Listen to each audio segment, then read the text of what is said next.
وأزلفت الجنة للمتقين وبرزت الجحيم للغاوين وقيل لهم أين ما كنتم تعبدون من دون الله هل ينصرونكم أو ينتصرون فكبكبوا فيها هم والغاوون وجنود إبليس أجمعون قالوا وهم فيها يختصمون تالله إن كنا لفي ضلال مبين إذ نسويكم برب العالمين وما أضلنا إلا المجرمون فما لنا من شافعين ولا صديق حميم فلو أن لنا كرة فنكون من المؤمنين إن في ذلك لآية وما كان أكثرهم مؤمنين وإن ربك لهو العزيز الرحيم۔ اور پرہیزگاروں کے لیے جنت بروز قیامت بالکل نزدیک لائی جائے گی، اور گمراہ لوگوں کے لیے جہنم ظاہر کر دی جائے گی، اور ان سے پوچھا جائے گا کہ جن کی تم پوجا کرتے رہے وہ کہاں ہیں جو اللہ کے سوا تھے؟ کیا وہ تمہاری مدد کرتے ہیں یا کوئی بدلہ لے سکتے ہیں؟ اب تو وہ سب اور کل گمراہ لوگ جہنم میں اوپر ترے ڈال دیے جائیں گے، اور ابلیس کے تمام لشکر بھی وہاں آپس میں لڑتے جھگڑتے ہوئے کہیں گے کہ قسم اللہ کی، یقیناً ہم تو کھلی غلطی پر تھے، جبکہ تمہیں رب العالمین کے برابر سمجھ بیٹھے تھے، اور ہمیں تو سوا ان بدکاروں کے کسی اور نے گمراہ نہیں کیا تھا۔ اب تو ہمارا کوئی سفارشی بھی نہیں اور نہ کوئی سچا غمخوار دوست۔ اگر کاش کہ ہمیں ایک مرتبہ پھر دنیا میں جانا ملتا تو ہم پکے سچے مومن بن جاتے۔ یہ ماجرا یقیناً ایک زبردست نشانی ہے، ان میں کہ اکثر لوگ ایمان لانے والے نہیں، اور یقیناً آپ کے رب اے نبی غالب ہیں، مہربان ہیں۔ سامعین، اب ان آیتوں کی تفسیر سماعت کیجیے۔ نیکی اور برائی کا بدلہ۔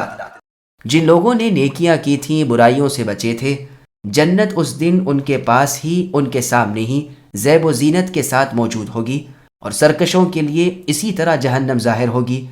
اس میں سے ایک گردن نکل کھڑی ہوگی جو گنہگاروں کی طرف غضبناک تیروں سے نظر ڈالے گی، اور اس طرح شور مچائے گی کہ دل اڑ جائیں گے، کلیجے ہل جائیں گے، اور مشرکوں سے ڈانٹ ڈپٹ کے ساتھ فرمایا جائے گا کہ تمہارے معبودان باطل جنہیں تم اللہ کے سوا پوجتے تھے کہاں ہیں؟ وہ تمہاری کچھ مدد کرتے ہیں یا خود اپنی ہی مدد کر سکتے ہیں؟ نہیں، بلکہ عابد معبود سب دوزخ میں الٹے لٹک رہے ہیں اور جل بھن رہے ہیں۔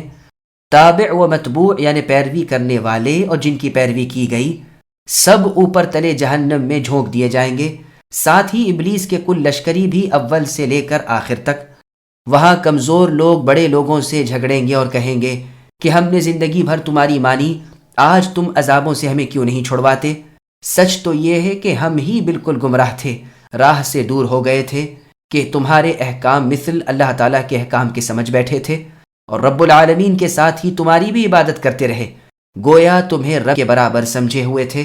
افسوس، ہمیں اس غلط اور خطرناک راہ پر مجرموں نے لگائے رکھا، اب تو ہمارا کوئی سفارشی بھی نہیں رہا۔ آپس میں پوچھیں گے کہ کیا کوئی ہمارا شفیع یعنی سفارشی ہے جو ہماری سفارش کرے، یا ایسا بھی ہو سکتا ہے کہ ہم دوبارہ دنیا کی طرف لوٹائے جائیں اور وہاں جا کر اب تک کیے ہوئے اعمال کے خلاف عمل کریں۔ جہاں ہمارا کوئی سفارشی ہمیں نظر نہیں آتا، وہاں کوئی قریبی سچا دوست بھی دکھائی نہیں دیتا کہ وہیں ہماری ہمدردی و غمخواری کرے، کیونکہ وہ جانتے ہیں کہ اگر کسی صالح شخص سے ہماری دوستی ہوتی تو وہ آج ضرور ہمیں نفع دیتا، اور اگر کوئی ہمارا دلی محب ہوتا تو ضرور ہماری شفاعت کے لیے آگے بڑھتا، اور اگر ہمیں پھر سے دنیا میں جانا ملتا تو ہم آپ اپنے ان بد اعمال کا تدارک لیتے۔ لیکن حق تو یہ ہے کہ یہ بدبخت ازلی اگر دوبارہ بھی دنیا میں لائے جائیں تو وہی بد اعمالیاں پھر سے شروع کر دیں۔ سورہ صاد میں بھی ان جہنم والوں کے جھگڑے کا بیان کر کے اللہ تعالیٰ نے فرمایا ہے، ان کا یہ جھگڑنا جہنم کے اندر یقیناً ہوگا۔ ابراہیم علیہ السلام نے اپنی قوم سے جو کچھ فرمایا اور جو دلیلیں انہیں دیں اور ان پر توحید کی وضاحت کی، اس میں یقیناً اللہ کی الوہیت پر اور اللہ کی اکتائی پر صاف برہان موجود ہے، لیکن پھر بھی اکثر لوگ ایمان سے رکے ہوئے ہیں۔ اس میں بھی کوئی شک نہیں کہ آپ کے پالنہار اے نبی پورے غلبے اور قوت والے، ساتھ ہی بخشش و رحم کرنے والے ہیں۔ كذبت قوم نوح المرسلين إذ قال لهم أخوهم نوح ألا تتقون إني لكم رسول أمين فاتقوا الله وأطيعون وما أسألكم عليه من أجر إن أجري إلا على رب العالمين فاتقوا الله وأطيعون۔ قوم نوح نے بھی نبیوں کو جھٹلایا، جبکہ ان کے بھائی نوح علیہ السلام نے کہا کہ کیا تمہیں اللہ تعالیٰ کا خوف نہیں؟ سنو، میں تمہاری طرف اللہ کا امانت دار رسول ہوں، بس تمہیں اللہ تعالیٰ سے ڈرنا چاہیے اور میری بات ماننی چاہیے۔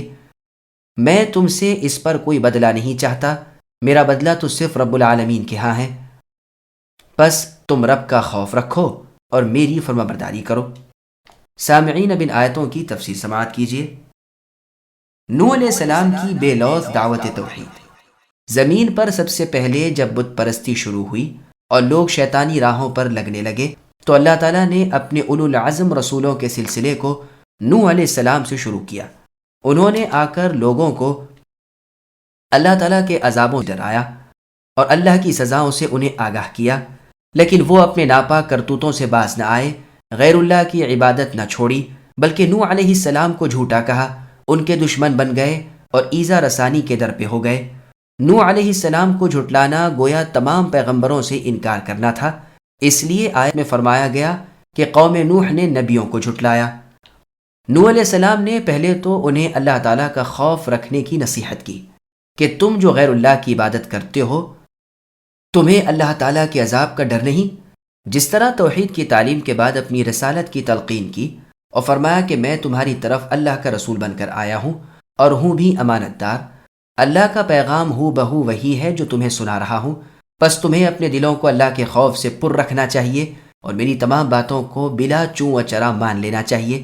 اور سنو، میں تم سے اس تبلیغ رسالت پر کوئی اجرت نہیں مانگتا، میرا مقصد اس سے صرف یہی ہے کہ میرے رب اللہ تعالیٰ مجھے اس کا بدلہ اور ثواب خود عطا فرمائیں گے، بس تم اللہ تعالیٰ سے ڈرو اور میرا کہا مانو، میری سچائی، میری خیر خواہی تم پر خوب روشن ہے، ساتھ ہی میری دیانت داری اور بھی تم پر واضح ہے۔ قالوا أنؤمن لك واتبعك الأرذلون قال وما علمي بما كانوا يعملون إن حسابهم إلا على ربي لو تشعرون وما أنا بطارد المؤمنين إن أنا إلا نذير مبين قالوا لئن لم تنته يا نوح لتكونن من المرجومين قال رب إن قومي كذبون فافتح بيني وبينهم فتحا ونجني ومن معي من المؤمنين فأنجيناه ومن معه في الفلك المشحون ثم أغرقنا بعد الباقين إن في ذلك لآية وما كان أكثرهم مؤمنين وإن ربك لهو العزيز الرحيم۔ نوح علیہ السلام کی قوم نے انہیں جواب دیا کہ کیا ہم تجھ پر اے نوح ایمان لائیں؟ تیری تابعداری تو سفلے یعنی قوم کے بالکل نچلے طبقے کے لوگوں نے کی ہے۔ آپ نے فرمایا، مجھے کیا خبر کہ وہ پہلے کیا کرتے رہے، ان کا حساب تو میرے رب کے ذمے ہے، اگر تمہیں شعور ہو تو میں ایمانداروں کو دھکے دینے والا نہیں، میں تو صاف طور پر ڈرا دینے والا ہوں۔ ان کی قوم والوں نے کہا کہ اے نوح، اگر تو باز نہ آیا تو یقیناً تجھے سنسار کر دیا جائے گا۔ آپ نے کہا، اے میرے پروردگار، میری قوم نے مجھے جھٹلا دیا، بس آپ مجھ میں اور ان میں کوئی قطعی فیصلہ کر دیجئے اور مجھے اور میرے با ایمان ساتھیوں کو نجات دیجئے۔ چنانچہ ہم نے انہیں اور ان کے ساتھیوں کو کھچا کھچ بھری ہوئی کشتی میں سوار کرا کے نجات دے دی، بعد ازاں باقی کے تمام لوگوں کو ہم نے ڈبو دیا۔ یقیناً اس میں بہت بڑی عبرت ہے، اور ان میں کے اکثر لوگ ایمان لانے والے تھے بھی نہیں، اور بے شک آپ کے پروردگار اے نبی البتہ وہی ہے زبردست رحم کرنے والے۔ سامعین، اب آیتوں کی تفسیر سماعت کیجیے۔ قوم کا سفیہانہ جواب۔ قوم نوح نے پیغام پیغمبر کا جواب دیا کہ چند سفلے اور جھوٹے لوگوں نے تمہاری اے نوح بات مانی ہے، ہم سے یہ نہیں ہو سکتا کہ ان رذیلوں کا ساتھ دیں اور تمہاری مان لیں۔ اس کے جواب میں اللہ کے پیغمبر نوح علیہ السلام نے جواب دیا، یہ میرا فرض نہیں کہ کوئی حق قبول کرنے کو آئے تو میں اس سے اس کی قوم اور پیشہ دریافت کرتا پھروں، اندرونی حالات پر اطلاع رکھنا، حساب لینا اللہ کا کام ہے۔ افسوس تمہیں اتنی بھی سمجھ نہیں، تمہاری اس چاہت کو پورا کرنا میرے اختیار سے باہر ہے کہ میں ان مسکینوں سے اپنی محفل خالی کرا لوں، میں تو اللہ کی طرف سے ایک آگاہ کر دینے والا ہوں، جو بھی مانے وہ میرا اور جو نہ مانے وہ خود ذمہ دار، شریف ہو یا رذیل ہو، امیر ہو یا غریب ہو، جو میری مانے میرا ہے اور میں اس کا ہوں۔ نوح علیہ السلام کی اپنی قوم کو بددعا۔ لمبی مدت تک نوح علیہ السلام ان میں رہے، دن رات چھپے کھلے انہیں اللہ کی راہ کی دعوت دیتے رہے، لیکن جوں آپ اپنی نیکی میں بڑھتے گئے، وہ یعنی آپ کی قوم کے کفار و مشرکین سرکش اپنی بدی میں بڑھتے گئے۔ بالآخر زور باندھتے باندھتے صاف کہہ دیا کہ اگر اب ہمیں اپنے دین کی دعوت دی تو ہم تجھے اے نوح پتھراؤ کر کے تیری جان لے لیں گے۔ نوح علیہ السلام کے ہاتھ بھی اللہ تعالیٰ کے حضور اڑ گئے، قوم کی تکذیب کی شکایت آسمان کی طرف چڑھی اور آپ نے فتح کی دعا کی۔ فرمایا اے اللہ میں مغلوب اور عاجز ہوں، میری مدد کیجئے، میرے ساتھ میرے ساتھیوں کو بھی بچا لیجئے۔ بس اللہ عز و جل نے آپ کی دعا قبول کی، انسان، جانوروں اور سامان اسباب سے کھچا کھچ بھری ہوئی کشتی میں سوار ہونے کا حکم دے دیا۔ اس کے بعد آسمان و زمین سے طوفان امنڈ آیا اور روئے زمین کے کفار کا قلعہ قمع کر دیا گیا۔ یقیناً یہ واقعہ بھی عبرت آموز ہے، لیکن تاہم اکثر لوگ بے یقین ہیں۔ اس میں کوئی شک نہیں کہ رب بڑے غلبے والے ہیں، لیکن ساتھ ہی ساتھ وہ مہربان بھی ہیں۔ كذبت عاد المرسلين إذ قال لهم أخوهم هود ألا تتقون إني لكم رسول أمين فاتقوا الله وأطيعون وما أسألكم عليه من أجر إن أجري إلا على رب العالمين أتبنون بكل ريع آية تعبثون وتتخذون مصانع لعلكم تخلدون وَإِذَا بَطَشْتُمْ بَطَشْتُمْ جَبَّارِينَ فَاتَّقُوا اللَّهَ وَأَطِيعُونَ وَاتَّقُوا الَّذِي أَمَدَّكُمْ بِمَا تَعْلَمُونَ أَمَدَّكُمْ بِأَنْعَامٍ وَبَنِينَ وَجَنَّاتٍ وَعُيُونٍ إِنِّي أَخَافُ عَلَيْكُمْ عَذَابَ يَوْمٍ عَظِيمٍ۔ عادیوں نے بھی رسولوں کو جھٹلایا، جبکہ ان کے بھائی ہود علیہ السلام نے کہا کہ تمہیں ڈر نہیں، میں تمہارا امانت دار معتبر پیغمبر ہوں، پس اللہ سے ڈرو اور میرا کہا مانو۔ میں اس پر تم سے کوئی اجرت طلب نہیں کرتا، میرا ثواب تو تمام جہان کے پروردگار اللہ کے پاس ہی ہے۔ کیا تم ایک ایک ٹیلے پر بے فائدہ بطور کھیل تماشے کے نشانات لگا رہے ہو اور بڑی صنعت والے مضبوط محل تعمیر کر رہے ہو، گویا کہ تم ہمیشہ یہیں رہو گے؟ اور جب کسی پر ہاتھ ڈالتے ہو تو سختی اور ظلم سے پکڑتے ہو۔ اللہ تعالیٰ سے ڈرو اور میری پیروی کرو۔ اللہ سے ڈرو جس نے ان چیزوں سے تمہاری امداد کی جنہیں تم جانتے ہو۔ اللہ نے تمہاری مدد کی مال سے اور اولاد سے، باغات سے اور چشموں سے۔ بے شک مجھے تو تمہاری نسبت بڑے دن کے عذاب کا اندیشہ ہے۔ سامعین، اب ان آیتوں کی تفصیل سماعت کیجیے۔ ہود علیہ السلام کا اپنی قوم کو واعظ۔ ہود علیہ السلام کا قصہ بیان ہو رہا ہے کہ انہوں نے عادیوں کو جو احقاف کے رہنے والے تھے اللہ کی طرف بلایا۔ احقاف ملک یمن میں حضرموت کے پاس ریتیلے پہاڑوں کے قریب ہے۔ ان کا زمانہ نوح علیہ السلام کے بعد کا ہے۔ سورہ اعراف میں بھی ان کا ذکر گزر چکا ہے کہ انہیں قوم نوح کا جانشین بنایا گیا اور انہیں بہت کچھ کشادگی اور وسعت دی گئی۔ ڈیل ڈول کے بڑے قوت طاقت کے پورے مال و اولاد والے، کھیت اور باغات، پھل اور اناج بکثرت، دولت اور زر بہت سا، نہریں اور چشمے جا بجا، الغرض ہر طرح کی آسائش اور آسانی مہیا، لیکن رب کی تمام نعمتوں کی ناقدری کرنے والے اور اللہ تعالیٰ کے ساتھ شرک کرنے والے تھے۔ اپنے نبی کو جھٹلایا، یہ انہی میں سے تھے۔ انہیں سمجھایا بجھایا، خوف و ڈر دکھایا، اپنا رسول ہونا ظاہر فرمایا، اپنی اطاعت اور اللہ تعالیٰ کی عبادت و وحدانیت کی دعوت دی، جیسے کہ نوح علیہ السلام نے دی تھی۔ اپنا بے لاگ ہونا، طالب دنیا نہ ہونا بیان فرمایا، اپنے خلوص کا بھی ذکر کیا۔ یہ جو فخر و ریاکاری کے طور پر اپنے مال برباد کرتے تھے اور اونچے اونچے مشہور ٹیلوں پر بلند و بالا علامتیں اپنی قوت کے اور مال کے اظہار کے لیے بناتے تھے، اس فعل عبث سے انہیں ان کے نبی ہود علیہ السلام نے روکا، کیونکہ اس میں بیکار دولت کا کھونا، وقت کا برباد کرنا اور مشقت اٹھانا ہے، جس سے دین دنیا کا کوئی فائدہ نہ مقصود ہوتا ہے نہ متصور۔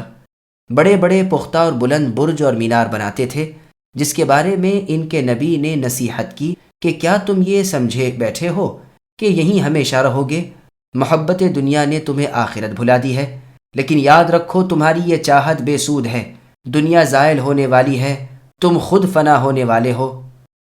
ایک قراءت میں کہ انکم خالدون ہے۔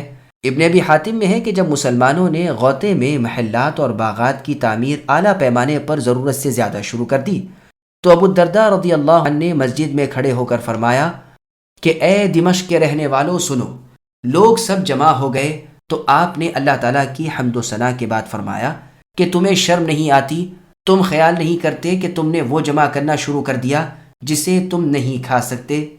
تم نے وہ مکانات بنانے شروع کر دیے جو تمہارے رہنے سہنے کے کام نہیں آتے؟ تم نے وہ دور دراز کی آرزویں کرنی شروع کر دیں جو پوری ہونی محال ہیں۔ کیا تم بھول گئے تم سے اگلے لوگوں نے بھی جمع جھتا کر کے سنبھال کر رکھی تھی، بڑے اونچے اونچے پختہ اور مضبوط محلات تعمیر کیے تھے، بڑی بڑی آرزویں باندھی تھیں، لیکن نتیجہ یہ ہوا کہ وہ دھوکے میں رہ گئے، ان کی پونجی برباد ہو گئی، ان کے مکانات اور بستیاں اجڑ گئیں۔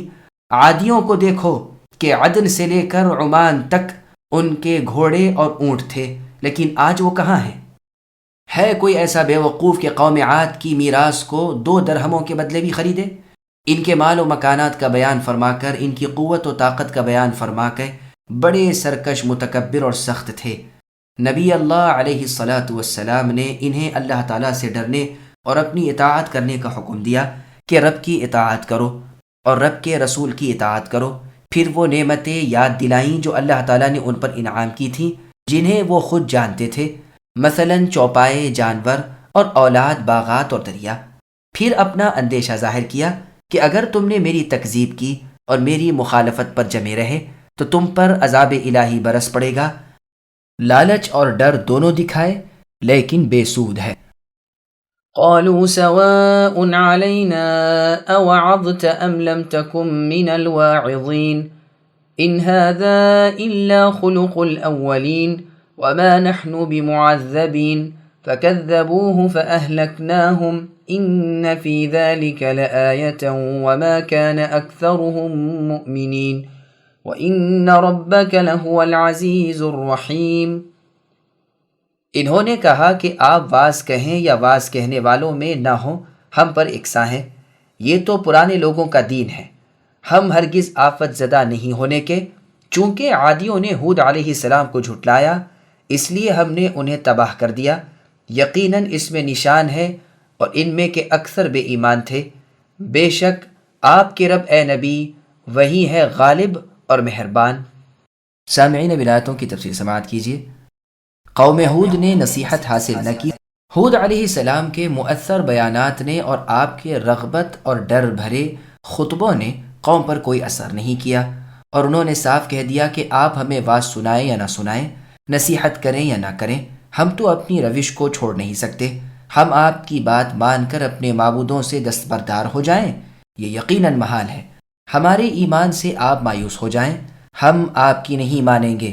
فی الواقع کافروں کا یہی حال ہے، انہیں سمجھانا بے سود رہتا ہے۔ اللہ تعالیٰ نے اپنے نبی آخر الزماں محمد صلی اللہ علیہ وسلم سے بھی یہی فرمایا کہ ان ازلی کفار پر اے نبی آپ کی نصیحت مطلق اثر نہیں کرنے کی، یہ نصیحت کر دینے اور ہوشیار کر دینے کے بعد بھی ویسے ہی رہیں گے جیسے پہلے تھے۔ یہ تو قدرتی طور پر ایمان سے محروم کر دیے گئے ہیں۔ جن پر آپ کے رب کی بات صادق آنے والی ہے انہیں ایمان نصیب نہیں ہوگا۔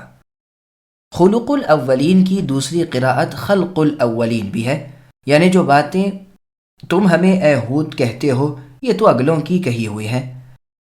جیسے قریشیوں نے نبی صلی اللہ علیہ وسلم سے کہا تھا کہ اگلوں کی کہانیاں ہیں جو صبح شام تمہارے سامنے اے محمد پڑھی جاتی ہیں، یہ ایک بہتان ہے جسے تم نے گھڑ لیا ہے اور کچھ لوگ اپنے طرفدار کر لیے ہیں وغیرہ۔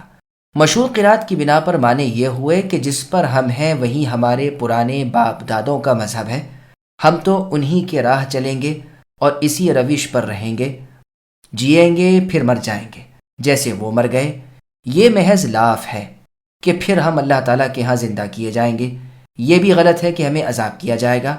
آخرکار ان کی تکذیب اور مخالفت کی وجہ سے انہیں ہلاک کر دیا گیا، سخت تیز و تند آندھی ان پر بھیجی، اور یہ برباد کر دیے گئے۔ یہی عاد اولا تھے جنہیں ارم ذات العماد سورہ فجر کی آیت نمبر 7 میں کہا گیا۔ یہ ارم سام بن نوح کی نسل میں سے تھے، عمد میں رہتے تھے۔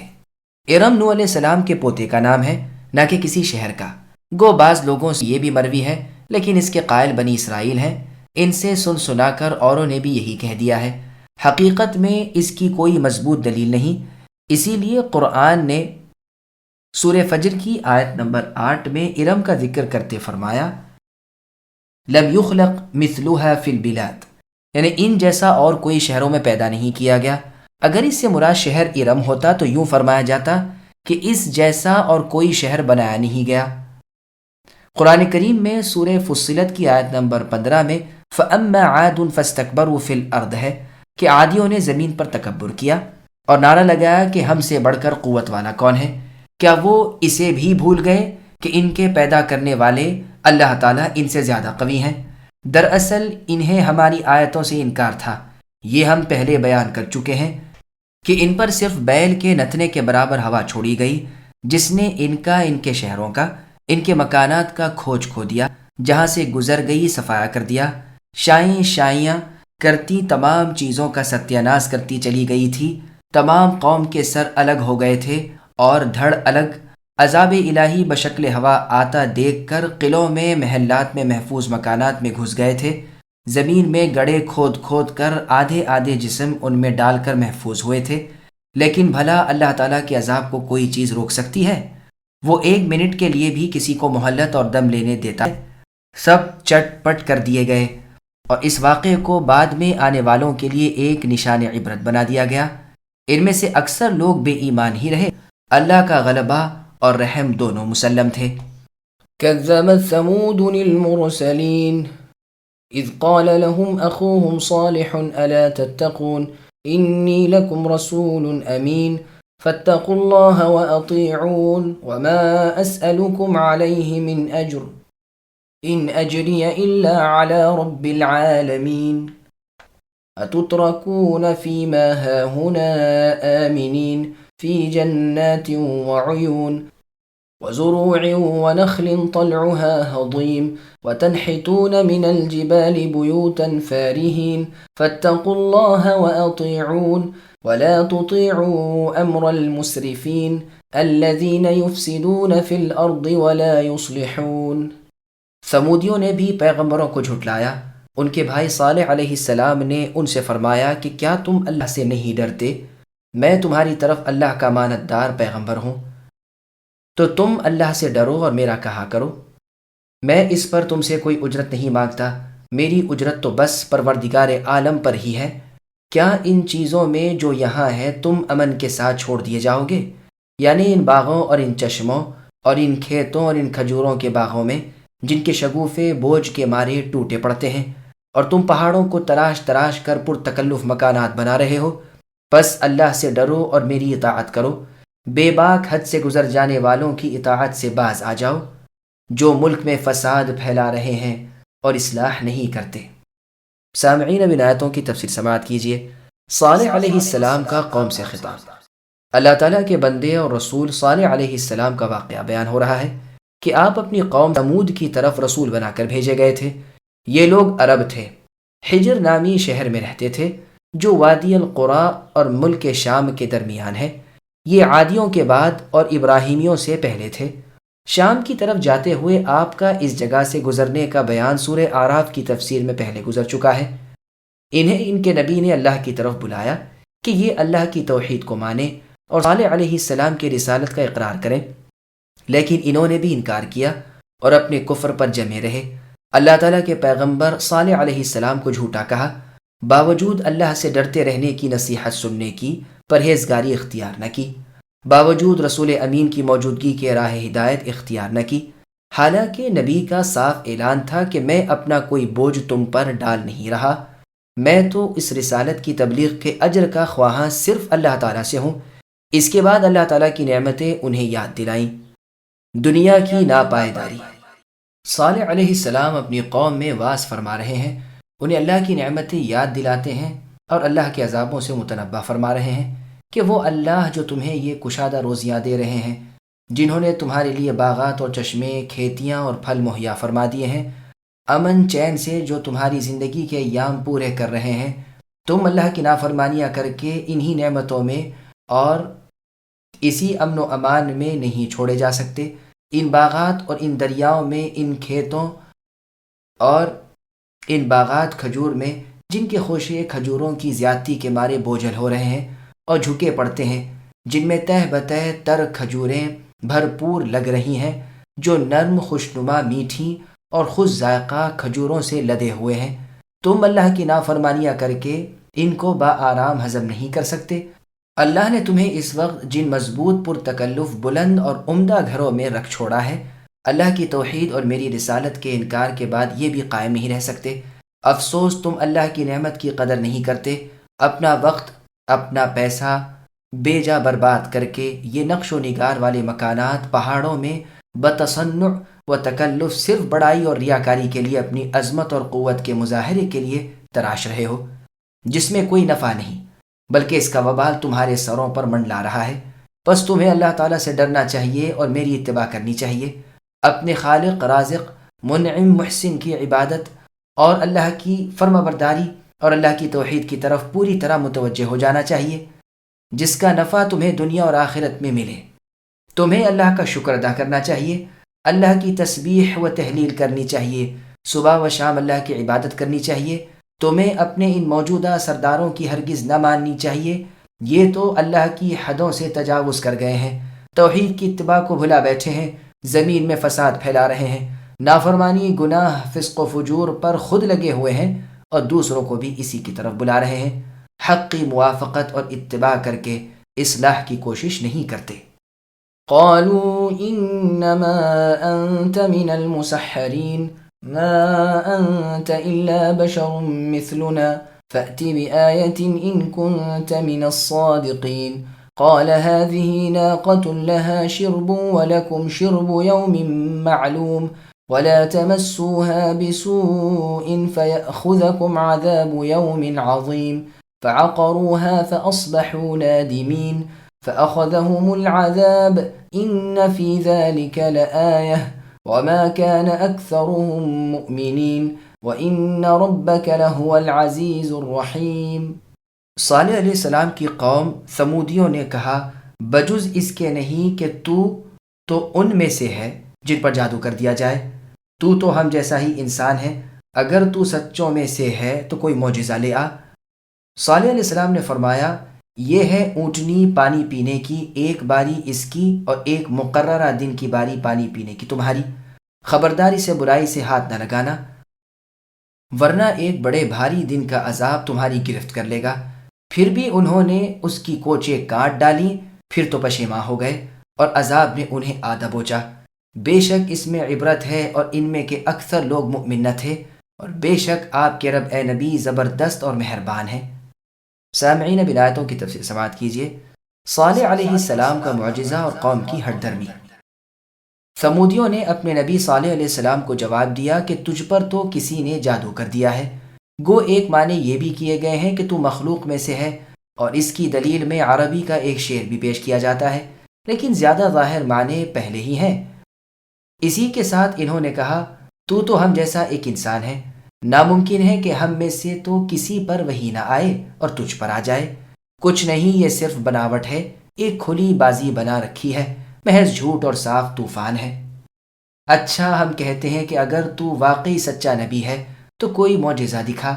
اس وقت ان کے چھوٹے بڑے سب جمع تھے اور ایک زبان ہو کر سب نے معجزہ طلب کیا تھا۔ صالح علیہ السلام نے پوچھا کہ تم کیا معجزہ دیکھنا چاہتے ہو؟ انہوں نے کہا کہ یہ سامنے کی بڑی ساری چٹان ہے، یہ ہمارے دیکھتے ہوئے پھٹے، اور اس میں سے ایک گھابن اونٹنی اس رنگ کی ایسی نکلے۔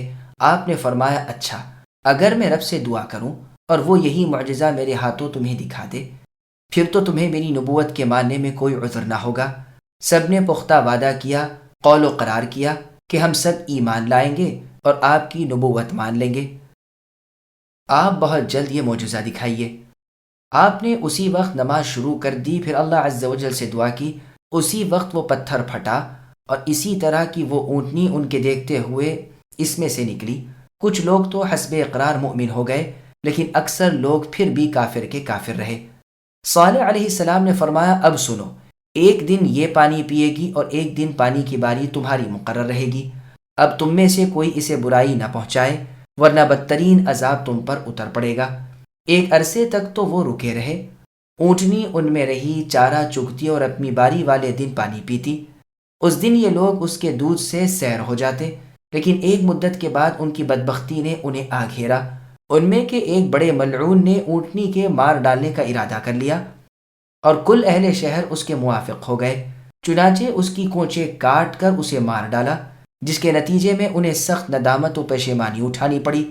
عذاب اللہ نے انہیں دفعتاً آدھا بوچا، ان کی زمینیں ہلا دی گئیں اور ایک چیخ سے سب کے سب ہلاک کر دیے گئے۔ دل اڑ گئے، کلیجے پاش پاش ہو گئے، اور وہم و گمان بھی جس چیز کا نہ تھا وہ آن پڑی۔ اول آخر سب غارت ہو گئے، اور دنیا جہاں کے لیے یہ خوفناک واقعہ عبرت افزا ہو گیا۔ اتنی بڑی نشانی اپنی آنکھوں دیکھ کر بھی ان میں کے اکثر لوگوں کو ایمان لانا نصیب نہ ہوا۔ اس میں کچھ شک نہیں کہ بے شک اللہ تعالیٰ غالب ہیں اور وہ رحیم بھی ہیں۔ كذبت قوم لوط المرسلين إذ قال لهم أخوهم لوط ألا تتقون إني لكم رسول أمين فاتقوا الله وأطيعون وما أسألكم عليه من أجر إن أجري إلا على رب العالمين۔ قوم لوط نے بھی نبیوں کو جھٹلایا۔ ان سے ان کے بھائی لوط علیہ السلام نے کہا کہ تم اللہ تعالیٰ سے خوف کیوں نہیں رکھتے؟ میں تمہاری طرف امانت دار رسول ہوں، بس تم اللہ تعالیٰ سے ڈرو اور میری اطاعت کرو۔ میں تم سے اس پر کوئی بدلہ نہیں مانگتا، میرا اجر تو صرف اللہ تعالیٰ پر ہے جو تمام جہان کے رب ہیں۔ سامعین، اب آیتوں کی تفصیل سماعت کیجیے۔ قوم لوط بھی اپنے نبی لوط علیہ السلام کی نافرمان تھی۔ اب اللہ تعالیٰ اپنے بندے اور رسول لوط علیہ السلام کا قصہ بیان فرما رہے ہیں۔ ان کا نام لوط ابن ہاران ابن آزر تھا۔ یہ ابراہیم خلیل اللہ علیہ السلام کے بھتیجے تھے۔ انہیں اللہ تعالیٰ نے ابراہیم علیہ السلام کی حیات میں بہت بڑی امت کی طرف بھیجا تھا۔ یہ لوگ سدوم اور اس کے آس پاس بستے تھے۔ بالآخر یہ بھی اللہ تعالیٰ کے عذابوں میں پکڑے گئے، سب ہلاک ہوئے، اور ان کی بستیوں کی جگہ ایک جھیل سڑے ہوئے گندے کھاری پانی کی رہ گئی۔ یہ اب تک بھی بلاد غور میں مشہور ہے، جو کہ بیت المقدس اور کرک و شوبک کے درمیان ہے۔ ان لوگوں نے بھی رسول اللہ کی تکذیب کی۔ آپ نے انہیں اللہ تعالیٰ کی معصیت چھوڑنے اور اپنی تابعداری کرنے کی ہدایت کی، اپنا رسول ہو کر آنا ظاہر کیا، انہیں اللہ تعالیٰ کے عذابوں سے ڈرایا، اللہ تعالیٰ کی باتیں مان لینے کو فرمایا، اعلان کر دیا کہ میں تمہارے پیسے ٹکے کا محتاج نہیں، میں صرف اللہ تعالیٰ کے واسطے تمہاری خیر خواہی کر رہا ہوں، تم اپنے اس خبیث فعل سے باز آؤ۔ أتأتون الذكران من العالمين وتذرون ما خلق لكم ربكم من أزواجكم بل أنتم قوم عادون قالوا لئن لم تنته يا لوط لتكونن من المخرجين قال إني لعملكم من القالين رب نجني وأهلي مما يعملون فنجيناه وأهله أجمعين إلا عجوزا في الغابرين ثم دمرنا الآخرين وأمطرنا عليهم مطرا فساء مطر المنذرين إن في ذلك لآية وما كان أكثرهم مؤمنين وإن ربك لهو العزيز الرحيم كذب أصحاب الأيكة المرسلين إذ قال لهم شعيب ألا تتقون إني لكم رسول أمين فاتقوا الله وأطيعون وما أسألكم عليه من أجر إن أجري إلا على رب العالمين۔ لوط علیہ السلام نے اپنی قوم سے کہا، کیا تم جہان والوں میں سے مردوں کے پاس آتے ہو اور تمہاری جن عورتوں کو اللہ تعالیٰ نے تمہاری جوڑ بنائی ہیں چھوڑ دیتے ہو؟ بات یہ ہے کہ تم ہو ہی حد سے گزر جانے والے۔ انہوں نے جواب دیا کہ اے لوط، اگر تو باز نہ آیا تو یقیناً نکال دیا جائے گا۔ آپ نے فرمایا، میں تمہارے کام سے سخت ناخوش ہوں، میرے پروردگار مجھے اور میرے گھرانے کو اس وبال سے بچا لیجئے جو یہ کرتے ہیں۔ پس ہم نے لوط کو اور ان کے متعلقین کو سب کو بچا لیا، بجز ایک بڑھیا کے کہ وہ پیچھے رہ جانے والوں میں ہو گئی۔ پھر ہم نے باقی اور سب کو ہلاک کر دیا۔ اور ہم نے ان پر ایک خاص قسم کا مینا برسایا، بس بہت ہی برا مینا تھا جو ڈرائے گئے ہوئے لوگوں پر برسا۔ یہ ماجرا بھی سراسر عبرت ہے، ان میں کے بھی اکثر مسلمان نہ تھے۔ بے شک آپ کے پروردگار وہی ہیں جو غلبے والے ہیں اور مہربانی والے ہیں۔ ایکا والوں نے بھی رسولوں کو جھٹلایا، جبکہ ان سے شعیب علیہ السلام نے کہا کہ کیا تمہیں ڈر خوف نہیں؟ میں تمہاری طرف امانت دار رسول ہوں، تو تم اللہ کا خوف کھاؤ اور میری فرمانبرداری کرو۔ میں اس پر تم سے کوئی اجرت نہیں چاہتا، میرا اجر تمام جہان کے پالنے والے اللہ کے پاس ہے۔ سامعین، اب ان آیتوں کی تفسیر سماعت کیجیے۔ قوم لوط کی بدخصلتی۔ لوط علیہ السلام اللہ کے نبی نے اپنی قوم کو ان کی خاص بدکاری سے روکا کہ تم مردوں کے پاس شہوت سے نہ آؤ، ہاں اپنی حلال بیویوں سے خواہش پوری کرو جنہیں اللہ تعالیٰ نے تمہارے لیے جوڑا بنا دیا ہے۔ رب کی مقررہ حدوں کا ادب و احترام کرو۔ اس کے جواب میں ان کے پاس یہی تھا کہ اے لوط، اگر تو باز نہ آیا تو ہم تجھے جلا وطن کر دیں گے۔ انہوں نے آپس میں مشورہ کیا کہ ان پاک باز لوگوں کو تو الگ کر دو۔ یہ دیکھ کر لوط علیہ السلام نے ان سے بیزاری اور دستبرداری کا اعلان کر دیا اور فرمایا کہ میں تمہارے اس برے کام سے ناراض ہوں، میں اسے پسند نہیں کرتا، میں اللہ تعالیٰ کے سامنے اپنی برات کا اظہار کرتا ہوں۔ پھر اللہ تعالیٰ سے ان کے لیے بد دعا کی اور اپنے گھرانے کی نجات طلب کی۔ اللہ تعالیٰ نے سب کو نجات دی، مگر آپ کی بیوی نے اپنی قوم کا ساتھ دیا اور انہی کے ساتھ تباہ ہوئی، جیسے کہ سورہ اعراف، سورہ ہود اور سورہ حجر میں بالتفصیل بیان گزر چکا ہے۔ لوط علیہ السلام اپنے ماننے والے اہل ایمان کو لے کر اللہ تعالیٰ کے فرمان کے مطابق اس بستی سے چل کھڑے ہوئے۔ حکم تھا کہ آپ کے نکلتے ہی ان پر عذاب آئے گا، اس وقت پلٹ کر ان کی طرف دیکھنا بھی نہیں۔ پھر ان سب پر عذاب برسا اور سب برباد کر دیے گئے۔ ان پر آسمان سے سنگ باری ہوئی اور ان کا انجام بد ہوا۔ یہ بھی عبرتناک واقعہ ہے۔ ان میں سے بھی اکثر بے ایمان تھے۔ رب کے غلبے میں، اللہ کے رحم میں کوئی شک نہیں۔ شعیب علیہ السلام کا اپنی قوم سے باز۔ یہ لوگ مدین کے رہنے والے تھے۔ شعیب علیہ السلام بھی انہی میں سے تھے۔ آپ کو ان کا بھائی صرف اس لیے نہیں کہا گیا کہ اس آیت میں ان لوگوں کی نسبت ایکا کی طرف کی ہے جسے یہ لوگ پوجتے تھے۔ ایکا ایک درخت تھا۔ یہی وجہ ہے کہ جیسے اور نبیوں کو ان کی امتوں کا بھائی فرمایا، انہیں ان کا بھائی نہیں کہا گیا، ورنہ یہ لوگ بھی انہی کی قوم میں سے تھے۔ بعض لوگ جن کے ذہن کی رسائی اس نقطے تک نہیں ہوئی، وہ کہتے ہیں کہ یہ لوگ آپ کی قوم میں سے نہ تھے، اس لیے شعیب علیہ السلام کو ان کا بھائی نہیں فرمایا گیا، یہ اور ہی قوم تھی۔ شعیب علیہ السلام اپنی قوم کی طرف بھی بھیجے گئے تھے اور ان لوگوں کی طرف بھی۔ بعض کہتے ہیں کہ ایک تیسری امت کی طرف بھی آپ کی بعثت ہوئی تھی۔ چنانچہ اکرمہ رحمہ اللہ سے مروی ہے کہ کسی نبی کو اللہ تعالیٰ نے 2 مرتبہ نہیں بھیجا سوائے شعیب علیہ السلام کے، کہ ایک مرتبہ انہیں مدین والوں کی طرف بھیجا اور ان کی تکذیب کی وجہ سے انہیں ایک چھنگاڑ کے ساتھ ہلاک کر دیا، اور دوبارہ انہیں ایکا والوں کی طرف بھیجا اور ان لوگوں کی تکذیب کی وجہ سے ان پر سائے والے دن کا عذاب آیا اور وہ سب برباد ہوئے۔ لیکن یہ یاد رہے کہ اس کے راویوں میں اسحاق ابن بشر کاہلی ہے جو ضعیف ہے۔ قتادہ رحمہ اللہ کا قول ہے کہ اصحاب رس اور اصحاب ایکا قوم شعیب علیہ السلام ہیں، اور ایک بزرگ فرماتے ہیں کہ اصحاب ایکا اور مدین ایک ہی ہیں، واللہ اعلم۔ یہ تمام روایات تفسیر ابن جریر طبری کی ہیں۔ ابن عساکر میں ہے کہ رسول اللہ صلی اللہ علیہ وسلم فرماتے ہیں کہ قوم مدین اور اصحاب ایکا 2 قومیں ہیں، اور ان دونوں امتوں کی طرف اللہ تعالیٰ نے اپنے نبی شعیب علیہ السلام کو بھیجا تھا۔ لیکن یہ حدیث غریب ہے اور اس کے مرفوع ہونے میں کلام ہے، بہت ممکن ہے کہ یہ موقوف ہی ہو۔ صحیح امر یہی ہے کہ یہ دونوں ایک ہی امت ہیں، دونوں جگہ ان کے وصف الگ الگ بیان ہوئے ہیں۔ گروہ ایک ہی ہے۔ اس کی ایک بڑی دلیل یہ بھی ہے کہ دونوں قصوں میں شعیب علیہ السلام کا واز ایک ہی ہے، دونوں کو ناپ تول صحیح کرنے کا حکم دیا ہے۔ أوفوا الكيل ولا تكونوا من المخسرين وزنوا بالقسطاس المستقيم ولا تبخسوا الناس أشياءهم ولا تعثوا في الأرض مفسدين واتقوا الذي خلقكم والجبلة الأولين۔ ناپ پورا بھرا کرو، کم دینے والوں میں شمولیت نہ کرو، اور سیدھی صحیح ترازو سے تولا کرو۔ لوگوں کو ان کی چیزیں کمی سے نہ دو، بے باکی کے ساتھ زمین پر فساد مچاتے نہ پھرو۔ اس رب کا خوف رکھو جس نے خود تمہیں اور اگلی مخلوق کو پیدا کیا ہے۔ سامعین، اب ان آیتوں کی تفسیر سماعت کیجیے۔ ناپ تول میں کمی کی ممانعت۔ شعیب علیہ السلام اپنی قوم کو ناپ تول درست کرنے کی ہدایت کر رہے ہیں، ڈنڈی مارنے اور ناپ تول میں کمی کرنے سے روکتے ہیں۔ فرماتے ہیں کہ جب کسی کو کوئی چیز ناپ کر دو تو پیمانہ بھر کر دو، اس کے حق سے کم نہ کرو۔ اسی طرح دوسرے سے جب لو تو زیادہ لینے کی کوشش اور تدبیر نہ کرو۔ یہ کیا کہ لینے کے وقت پورا لو اور دینے کے وقت کم دو۔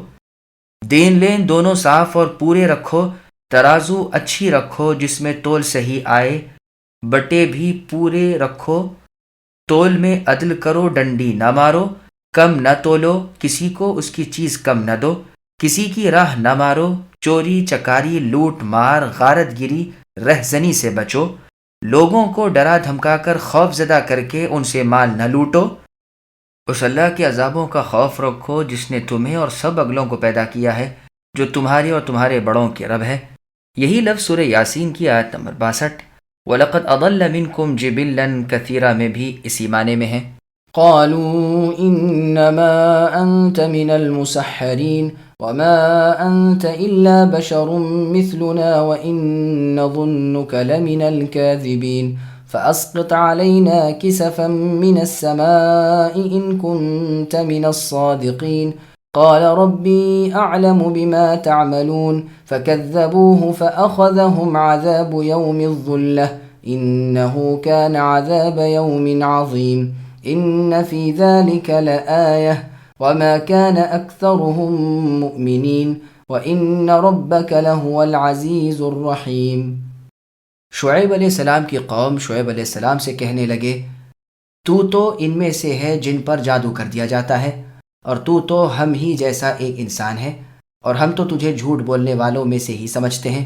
اگر تو سچے لوگوں میں سے ہے تو ہم پر آسمان کا کوئی ٹکڑا گرا دے۔ کہا کہ میرے رب اللہ تعالیٰ تو خوب جاننے والے ہیں جو کچھ تم کہہ رہے ہو۔ چونکہ انہوں نے اسے جھٹلایا تو انہیں سائبان والے دن کے عذاب نے پکڑ لیا، وہ بڑے بھاری دن کا عذاب تھا۔ یقیناً اس میں بڑی نشانی ہے، اور ان میں سے اکثر مسلمان نہ تھے، اور یقیناً آپ کے پروردگار اے نبی البتہ وہی ہیں جو غلبے والے ہیں اور مہربانی والے ہیں۔ سامعین اب ان آیتوں کی تفسیر سماعت کیجیے۔ قوم شعیب کو بھی صفحہ ہستی سے مٹا دیا گیا۔ سمودیوں نے جو جواب اپنے نبی صالح علیہ السلام کو دیا تھا، وہی جواب ان لوگوں نے بھی اپنے رسول شعیب علیہ السلام کو دیا کہ تجھ پر اے شعیب کسی نے جادو کر دیا ہے، تیری عقل ٹھکانے نہیں رہی، تو ہم جیسا ہی ایک انسان ہے، اور ہمیں تو یقین ہے کہ تو جھوٹا آدمی ہے، اللہ نے تجھے نہیں بھیجا۔ اچھا تو اگر اپنے دعوے میں سچا ہے تو ہم پر آسمان کا ایک ٹکڑا گرا دے، آسمانی عذاب ہم پر لے آ، جیسے قریشیوں نے رسول اللہ صلی اللہ علیہ وسلم سے کہا تھا کہ ہم تو تم پر اے محمد ایمان لانے کے نہیں جب تک کہ تم عرب کی اس ریتیلی زمین میں دریا نہ بہا دو۔ یہاں تک کہ کہا یا تو تم ہم پر آسمان کا کوئی ٹکڑا گرا دو جیسے کہ تمہارا خیال ہے، یا تو اللہ تعالیٰ یا فرشتوں کو کھلم کھلا لے آؤ۔ اور آیت میں ہے کہ انہوں نے کہا اے اللہ اگر یہ آپ کے پاس سے ہے اور حق ہے تو آپ آسمان سے پتھر برسا دیجئے۔ اسی طرح ان جاہل کافروں نے کہا کہ آپ ہم پر آسمان کا ٹکڑا گرا دیجئے۔ پیغمبر علیہ السلام نے جواب دیا کہ اللہ تعالیٰ کو تمہارے اعمال بخوبی معلوم ہے، جس لائق تم ہو وہ خود کر دے گا۔ اگر تم اللہ کے نزدیک آسمانی عذاب کے قابل ہو تو وہ بلا تاخیر تم پر آسمانی عذاب برسائیں گے۔ اللہ تعالیٰ ظالم نہیں کہ بے گناہوں کو سزا دے۔ بالآخر جس قسم کا عذاب یہ مانگ رہے تھے اسی قسم کا عذاب ان پر آ پڑا۔ انہیں سخت گرمی محسوس ہوئی، 7 دن تک گویا زمین ابلتی رہی، کسی جگہ کسی سائے میں ٹھنڈک یا راحت میسر نہ ہوئی، تڑپ اٹھے بے قرار ہو گئے۔ 7 دن کے بعد انہوں نے دیکھا کہ ایک سیاہ بادل ان کی طرف چلا آ رہا ہے، وہ آ کر ان کے سروں پر چھا گیا۔ یہ سب گرمی اور حرارت سے زچ ہو گئے تھے، اس کے نیچے جا بیٹھے۔ جب سارے کے سارے اس کے سائے میں پہنچ گئے، وہیں بادل میں سے آگ برسنے لگی، ساتھ ہی زمین زور زور سے جھٹکے لینے لگی، اور اس زور کی ایک آواز آئی جس سے ان کے دل پھٹ گئے، جان نکل گئی، اور سارے کے سارے بیک آن تباہ و ویران ہو گئے۔ اس دن کے سائبان والے سخت عذاب نے ان میں سے ایک کو بھی باقی نہ چھوڑا۔ سورہ اعراف میں تو فرمایا گیا ہے کہ ایک زلزلے کے ساتھ ہی یہ سب ہلاک ہو گئے۔ سورہ ہود میں بیان ہوا ہے کہ ان کی تباہی کا باعث ایک خطرناک دل شکن چیخ تھی، اور یہاں بیان ہوا کہ انہیں سائبان کے دن کے عذاب نے تھام لیا، تو تینوں مقامات پر تینوں عذابوں کا ایک ایک کر کے ذکر اس مقام کی عبارت کی مناسبت کی وجہ سے ہوا ہے۔ سورہ اعراف میں ان کی اس خباثت کا ذکر ہے کہ انہوں نے شعیب علیہ السلام کو دھمکایا تھا کہ اگر تم ہمارے دین میں نہ آئے تو ہم تمہیں اور تمہارے ساتھیوں کو شہر بدر کر دیں گے۔ چونکہ وہاں نبی کے دل کو ہلا دینے کا ذکر تھا، اس لیے عذاب بھی ان کے جسموں کو مع دل ہلا دینے یعنی زلزلے اور جھٹکے کا ذکر ہوا۔ سورہ ہود میں ذکر ہے کہ انہوں نے اپنے نبی شعیب علیہ السلام کو بطور مذاق کے کہا تھا کہ آپ تو بڑے بردبار اور بھلے آدمی ہیں، مطلب یہ تھا کہ بڑے بکی بکواسی اور برے آدمی ہیں۔ تو وہاں عذاب میں چیخ چنگھاڑ کا بیان ہوا۔ یہاں چونکہ ان کی آرزو آسمان کے ٹکڑے کے گرنے کی تھی، تو عذاب کا ذکر بھی سائبان نما ابر کے ٹکڑے سے ہوا۔ فَسُبْحَانَهُ مَا أَعْظَمَ شَأْنُهُ، بس اللہ تعالیٰ کی ذات پاک ہے، اللہ کی شان کیا ہی عظمت اور بڑائی والی ہے۔ عبداللہ بن عمر رضی اللہ عنہما کا بیان ہے کہ 7 دن تک وہ یعنی شعیب علیہ السلام کی قوم گرمی میں پڑی کہ الامان والحفیظ، کہیں ٹھنڈک کا نام نہیں تھا۔ تل ملا اٹھے، اس کے بعد ایک ابر اٹھا اور چڑھا، اس کے سائے میں ایک شخص پہنچا اور وہاں راحت اور ٹھنڈک پا کر اس نے دوسروں کو بلایا۔ جب سب جمع ہو گئے تو ابر پھٹا اور اس میں سے آگ برسی۔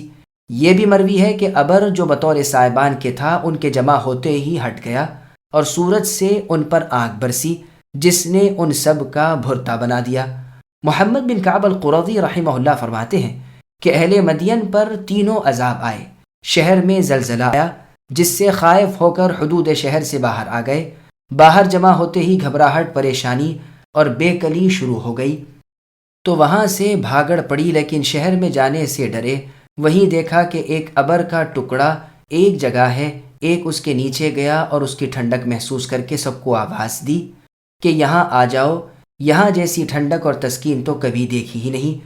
یہ سنتے ہی سب اس کے نیچے جمع ہو گئے کہ اچانک ایک چیخ کی آواز آئی جس سے کلیجے پھٹ گئے اور سب کے سب مر گئے۔ ابن عباس رضی اللہ عنہما کا بیان ہے کہ سخت گرج اور گرمی شروع ہوئی جس سے سانس گھٹنے لگے اور بے چینی حد کو پہنچ گئی۔ گھبرا کر شہر چھوڑ کر میدان میں جمع ہو گئے۔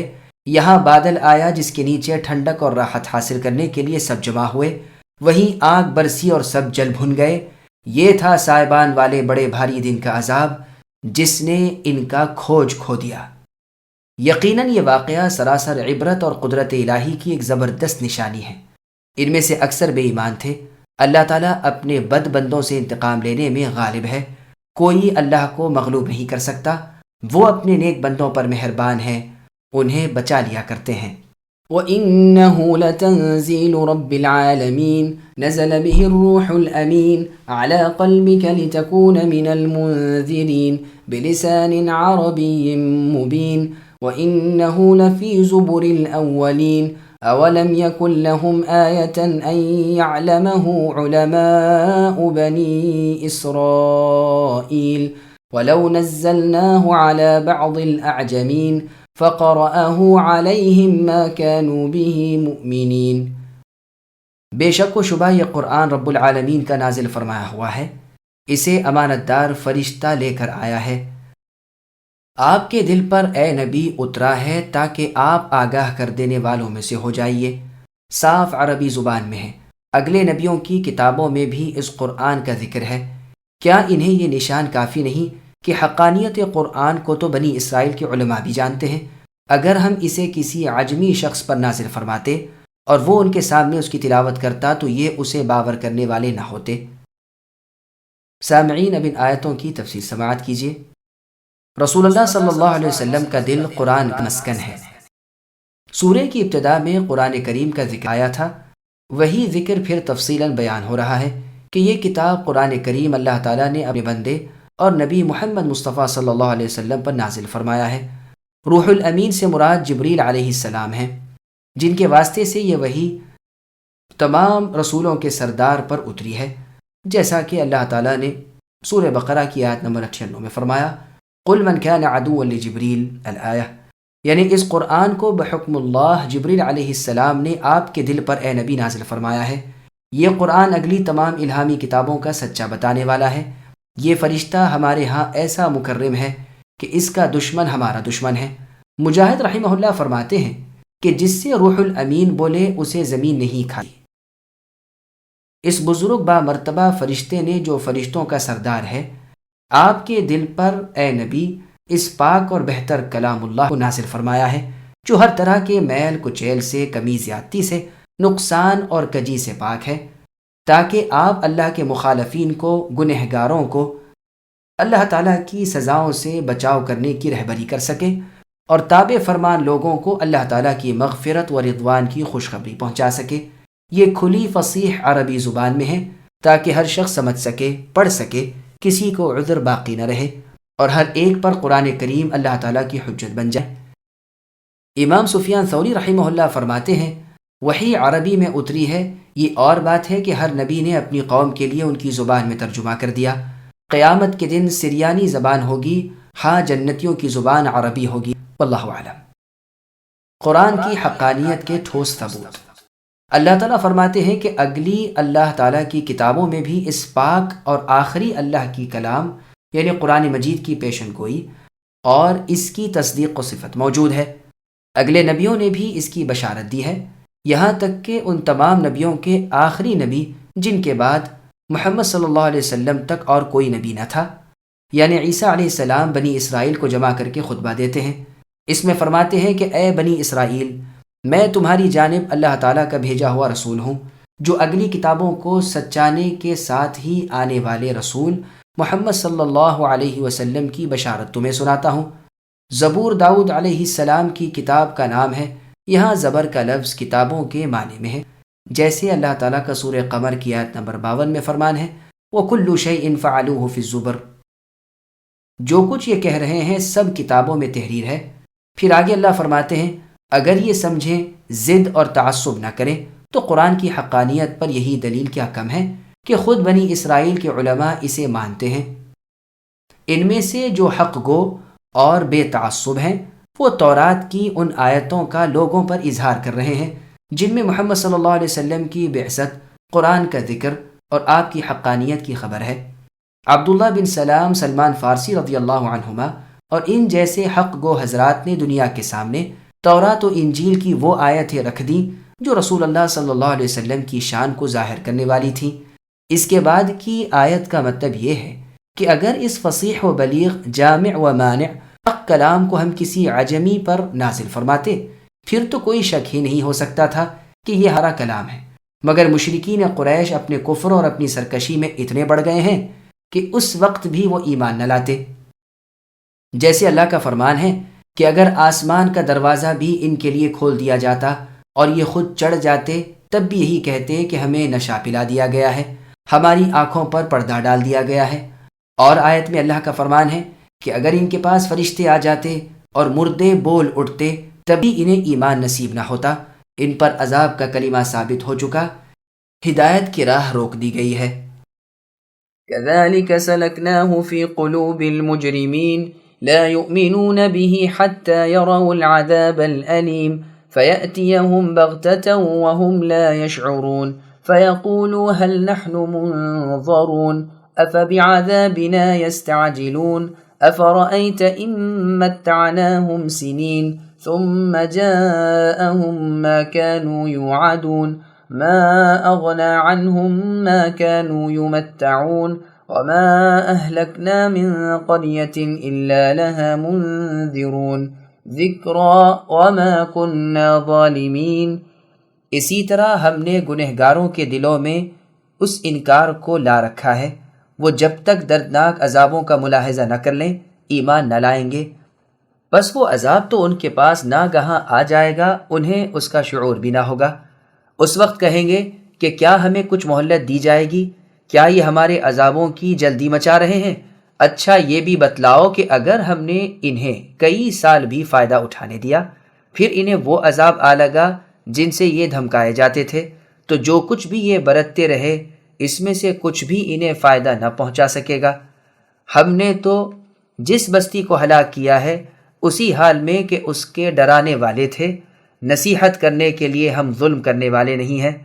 سامعین اب ان آیتوں کی تفسیر سماعت کیجیے۔ عذاب اتمام حجت کے بعد آتا ہے۔ تکذیب و کفر، انکار و عدم تسلیم کو ان مجرموں کے دل میں بٹھا دیا ہے۔ یہ جب تک عذاب اپنی آنکھوں سے نہ دیکھ لیں ایمان نہیں لائیں گے۔ اس وقت اگر ایمان لائے بھی تو محض بے سود ہوگا، لعنت پڑ چکی ہوگی، برائی مل چکی ہوگی، نہ پچھتانا کام آئے نہ معذرت نفع دے۔ عذاب الہی آئیں گے اور اچانک دفعتاً ان کی بے خبری میں ہی آ جائیں گے۔ اس وقت کی ان کی تمنائیں کہ اگر ذرا سی بھی مہلت پائیں تو نیک بن جائیں بے سود ہوں گی۔ ایک انہی پر کیا موقوف ہے؟ ہر ظالم، فاجر، فاسق، کافر، بدکار عذاب کو دیکھتے ہی سیدھا ہو جاتا ہے، توبہ کرتا ہے مگر سب لا حاصل۔ فرعون ہی کو دیکھیے، موسیٰ علیہ السلام نے اس کے لیے بد دعا کی جو قبول ہوئی۔ عذابوں کو دیکھ کر فرعون ڈوبتے ہوئے کہنے لگا کہ اب میں مسلمان ہوتا ہوں، لیکن جواب ملا کہ یہ ایمان بے سود ہے۔ اسی طرح اور آیتوں میں ہے کہ ہمارے عذابوں کو دیکھ کر ایمان کا اقرار کیا۔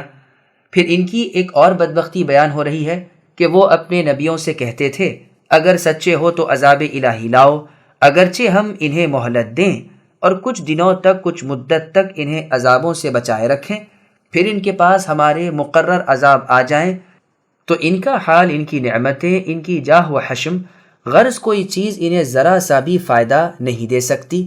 اس وقت تو یہی معلوم ہوگا کہ شاید ایک صبح یا ایک شام ہی دنیا میں رہے، جیسے سورہ بقرہ کی آیت نمبر 96 میں اللہ نے فرمایا یود احدہم الآیہ، ان میں سے ایک ایک کی چاہت ہے کہ وہ ہزار ہزار سال جیے، لیکن اتنی عمر بھی اللہ کے عذابوں سے ہٹا نہیں سکتی۔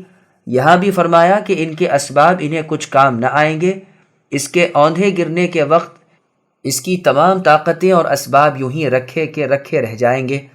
چنانچہ صحیح بخاری نیز مسند احمد میں ہے، رسول اللہ نے فرمایا کہ کافر کو قیامت کے دن لایا جائے گا، پھر آگ میں ایک غوطہ دلوا کر پوچھا جائے گا کہ تو نے کبھی راحت بھی اٹھائی ہے؟ تو کہے گا کہ اللہ کی قسم میں نے کبھی کوئی راحت نہیں دیکھی۔ اور ایک اس شخص کو لایا جائے گا جس نے پوری عمر واقعی کوئی راحت چکی ہی نہ ہو، اسے جنت کی ہوا کھلا کر لایا جائے گا اور یہ ایمان والا ہوگا، اور اس سے سوال ہوگا کہ کیا تو نے عمر بھر میں کبھی کوئی برائی دیکھی ہے؟ تو ایمان والا یہ بندہ کہے گا اے اللہ آپ کی ذات پاک کی قسم میں نے کبھی کوئی زحمت نہیں اٹھائی۔ عمر بن الخطاب رضی اللہ عنہ عموماً یہ شعر پڑھا کرتے تھے كأنك لم توتر من الدهر ليلة اذا انت ادركت الذي كنت تطلب، یعنی جب تو اپنی مراد کو پہنچ گیا تو گویا تو نے کسی تکلیف کا نام بھی نہیں سنا۔ اللہ عز و جل اس کے بعد اپنے عدل کی خبر دیتے ہیں کہ کبھی اللہ نے ختم حجت سے پہلے کسی امت کو ختم نہیں کیا۔ رسولوں کو بھیجتے ہیں، کتابیں اتارتے ہیں، خبریں دیتے ہیں، ہوشیار کرتے ہیں، پھر نہ ماننے والوں پر مصائب کے پہاڑ ٹوٹ پڑتے ہیں۔ بس فرمایا کہ ایسا کبھی نہیں ہوا کہ انبیاء کے بھیجنے سے پہلے ہی ہم نے کسی امت پر عذاب بھیج دیے ہوں۔ ڈرانے والے بھیج کر، نصیحت کر کے، عذر ہٹا کر، پھر نہ ماننے پر عذاب ہوتا ہے۔ جیسے اللہ نے فرمایا آپ کے رب اے نبی کسی بستی کو ہلاک نہیں کرتے جب تک کہ ان کی بستیوں کی صدر بستی میں کسی رسول کو نہ بھیج دیں جو انہیں ہماری آیتیں پڑھ کر سنائے۔ وما تنزلت به الشياطين وما ينبغي لهم وما يستطيعون انهم عن السمع لمعزولون، اور اس قرآن کو شیطان نہیں لائے، نہ وہ اس کے قابل ہیں نہ انہیں اس کی طاقت ہے، بلکہ وہ تو سننے سے بھی محروم کر دیے گئے ہیں۔ سامعین اب آیتوں کی تفسیر سماعت کیجیے۔ قرآن اللہ تعالیٰ کی طرف سے نازل کردہ ہے۔ یہ کتاب قرآن مجید عزیز ہے جس کے آس پاس بھی باطل بھٹک نہیں سکتا، جو حکیم و حمید اللہ کی طرف سے اتری ہے، جسے روح الامین جبریل علیہ السلام جو قوت و طاقت والے ہیں لے کر آئے ہیں۔ اسے شیاطین نہیں لائے۔ پھر ان کے نہ لانے پر 3 وجہیں بیان کی گئیں۔ ایک تو یہ کہ یہ شیاطین اس لائق ہی نہیں، ان کا کام مخلوق کو بہکانا ہے، نہ کہ راہ راست پر لانا، امر بالمعروف و نہی عن المنکر جو اس کتاب کی شان ہے، ان شیاطین کے سراسر خلاف ہے۔ یہ قرآن مجید تو نور ہے، یہ ہدایت ہے، یہ برہان ہے، اور شیاطین ان تینوں چیزوں سے چڑھتے ہیں۔ شیاطین تو ظلمت کے دل دادے ہیں، ضلالت کے ہیرو اور جہالت کے شیدا ہیں۔ بس اس کتاب میں اور ان میں تو تباین اور اختلاف ہے، کہاں وہ کہاں یہ۔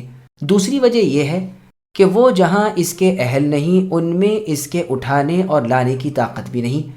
یہ تو وہ ذی عزت اور مرتبے والا کلام ہے کہ اگر کسی بڑے سے بڑے پہاڑ پر اترے تو اسے چکنا چور کر دے۔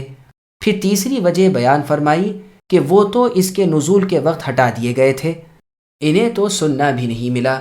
تمام آسمان پر سخت پہرا چوکی تھی، یہ سننے کے لیے چڑھے تھے تو ان پر آنکھ برسائی جاتی تھی۔ اس کا ایک حرف سن لینا بھی ان کی طاقت سے باہر تھا، تاکہ اللہ تعالیٰ کا کلام محفوظ طریقے پر اللہ کے نبی محمد صلی اللہ علیہ وسلم کو پہنچے اور آپ کے ذریعے اللہ تعالیٰ کی تمام مخلوق کو پہنچے۔ جیسے سورہ جن میں خود جنات کا مقولہ بیان ہوا ہے، انہوں نے کہا کہ ہم نے آسمان کو ٹٹولا تو اسے سخت پہرا چوکی سے بھرپور پایا اور جگہ جگہ شعلے متعین پائے۔ پہلے تو ہم بیٹھ کر ایک آدھ بات اڑا لیا کرتے تھے، لیکن اب تو کان لگاتے ہی شعلہ لپکتا ہے اور جلا کر ہم کو بھسم کر دیتا ہے۔ فلا تدع مع الله إلها آخر فتكون من المعذبين وأنذر عشيرتك الأقربين واخفض جناحك لمن اتبعك من المؤمنين فإن عصوك فقل إني بريء مما تعملون وتوكل على العزيز الرحيم الذي يراك حين تقوم وتقلبك في الساجدين انه هو السمیع العلیم۔ پس اے نبی آپ اللہ کے ساتھ کسی اور معبود کو نہ پکاریے کہ آپ بھی سزا کے قابل بن جائیں۔ اپنے قریبی رشتہ داروں کو ڈرا دیجیے، ان کے ساتھ فروتنی سے پیش آئیے، جو بھی ایمان لانے والا ہو کر آپ کی تابعداری کرے۔ اگر یہ لوگ آپ کی نافرمانی کریں تو آپ اعلان کر دیجئے کہ میں ان کاموں سے بیزار ہوں جو تم کر رہے ہو۔ اپنا پورا بھروسہ غالب و مہربان اللہ پر رکھیے، جو آپ کو دیکھتے رہتے ہیں جبکہ آپ کھڑے ہوتے ہیں اور سجدہ کرنے والوں کے درمیان آپ کا گھومنا پھرنا بھی۔ بے شک اللہ تعالیٰ سننے والے اور خوب ہی جاننے والے ہیں۔ سامعین، اب آیتوں کی تفسیر سماعت کیجیے۔ کوہ صفا پر نبی صلی اللہ علیہ وسلم کا اعلان توحید۔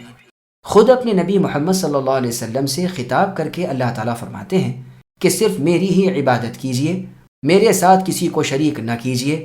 جو بھی ایسا نہ کرے وہ ضرور مستحق سزا ہے۔ اپنے قریبی رشتہ داروں کو ہوشیار کر دیجئے کہ بجز ایمان کے کوئی چیز نجات دہندہ نہیں۔ پھر حکم دیتے ہیں کہ موحد متبع سنت لوگوں سے فروتنی کے ساتھ اے نبی ملتے جھلتے رہیے، اور جو بھی میری نہ مانے خواہ کوئی ہو، آپ اس سے بے تعلق ہو جائیے اور اپنی بیزاری کا اظہار کر دیجئے۔ یہ خاص طور کی خاص لوگوں کی تنبیہ عام لوگوں کی تنبیہ کے منافی نہیں، کیونکہ یہ اس کا جز ہے۔ اور جگہ اللہ تعالیٰ کا ارشاد ہے کہ آپ اے نبی اس قوم کو ڈرا دیجئے جن کے بڑے بھی ڈرائے نہیں گئے اور جو غفلت میں پڑے ہوئے ہیں۔ اور سورہ شورا کی آیت نمبر 7 میں فرمایا لِتُنذِرَ أُمَّ الْقُرَى وَمَنْ حَوْلَهَا، تاکہ اے نبی آپ مکے والوں کو اور اس کے ارد گرد والوں کو سب کو ڈرا دیں۔ اور دوسری آیت میں ہے آپ اے نبی اس سے ہوشیار کر دیجئے جو اپنے رب کے پاس جمع ہونے سے خوف زدہ ہو رہے ہیں۔ دیگر آیت میں ارشاد فرمایا کہ آپ اے نبی اس سے پرہیزگاروں کو خوشخبری سنا دیجئے اور سرکشوں کو ڈرا دیجئے۔ اور سورہ انعام کی آیت نمبر 19 میں فرمایا لِأُنذِرَكُمْ بِهِ وَمَنْ بَلَغَ، تاکہ میں اس قرآن کے ذریعے سے تمہیں اور جسے بھی یہ پہنچے ڈرا دوں۔ اور فرمان ہے کہ اس کے ساتھ ان تمام فرقوں میں سے جو بھی کفر کرے اس کی سزا جہنم ہے۔ صحیح مسلم میں ہے، اللہ کے رسول صلی اللہ علیہ وسلم فرماتے ہیں کہ اس ذات کی قسم جس کے ہاتھ میں میری جان ہے، اس امت میں سے جس کے کان میں میری شہرت پڑ جائے، خواہ یہودی ہو یا نصرانی، پھر وہ مجھ پر ایمان نہ لائے تو ضرور وہ جہنم میں جائے گا۔ اس آیت کی تفسیر میں بہت سی حدیثیں ہیں، انہیں سن لیجئے۔ مسند احمد میں ہے کہ جب اللہ تعالیٰ نے یہ آیت اتاری تو رسول اللہ صلی اللہ علیہ وسلم صفا پہاڑی پر چڑھ گئے اور یا صباحہ کہہ کر آواز دی، لوگ جمع ہو گئے۔ جو نہیں آ سکتے تھے انہوں نے اپنے آدمی بھیج دیے۔ اس وقت رسول اللہ صلی اللہ علیہ وسلم نے فرمایا اے اولاد عبد المطلب، اے اولاد فہر، بتلاؤ اگر میں تم سے کہوں کہ اس پہاڑ کی پشت پر تمہارے دشمن کا لشکر پڑا ہوا ہے، گھات میں ہے، موقع پاتے ہی تم سب کو قتل کر ڈالے گا، تو کیا تم مجھے سچا سمجھو گے؟ سب نے ایک زبان ہو کر کہا کہ ہاں ہم آپ کو سچا ہی سمجھیں گے۔ اب رسول اللہ صلی اللہ علیہ وسلم نے فرمایا سن لو، میں تمہیں آنے والے سخت عذابوں سے ڈرانے والا ہوں۔ اس پر ابو لہب ملعون نے کہا تو ہلاک ہو جائے، یہی سنانے کے لیے تو نے ہمیں بلایا تھا؟ اس کے جواب میں سورۃ اللہب تبت یدا ابی لہب وتب نازل ہوئی۔ مسند احمد میں ہے کہ اس آیت کے اترتے ہی اللہ تعالیٰ کے نبی محمد صلی اللہ علیہ وسلم کھڑے ہو گئے اور فرمانے لگے، اے فاطمہ بنت محمد، اے صفیہ بنت عبد المطلب، سنو، میں تمہیں اللہ تعالیٰ کے ہاں کچھ کام نہیں آ سکتا، ہاں میرے پاس جو مال ہو جتنا تم چاہو میں دینے کے لیے تیار ہوں۔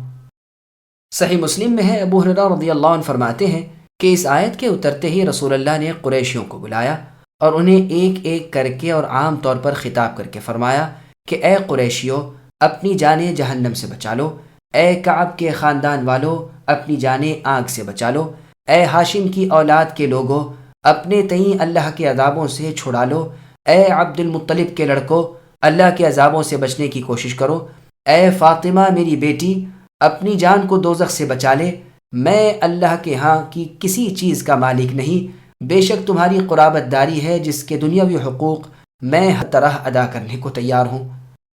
صحیح بخاری میں بھی قدر الفاظ کی تبدیلی سے حدیث مروی ہے۔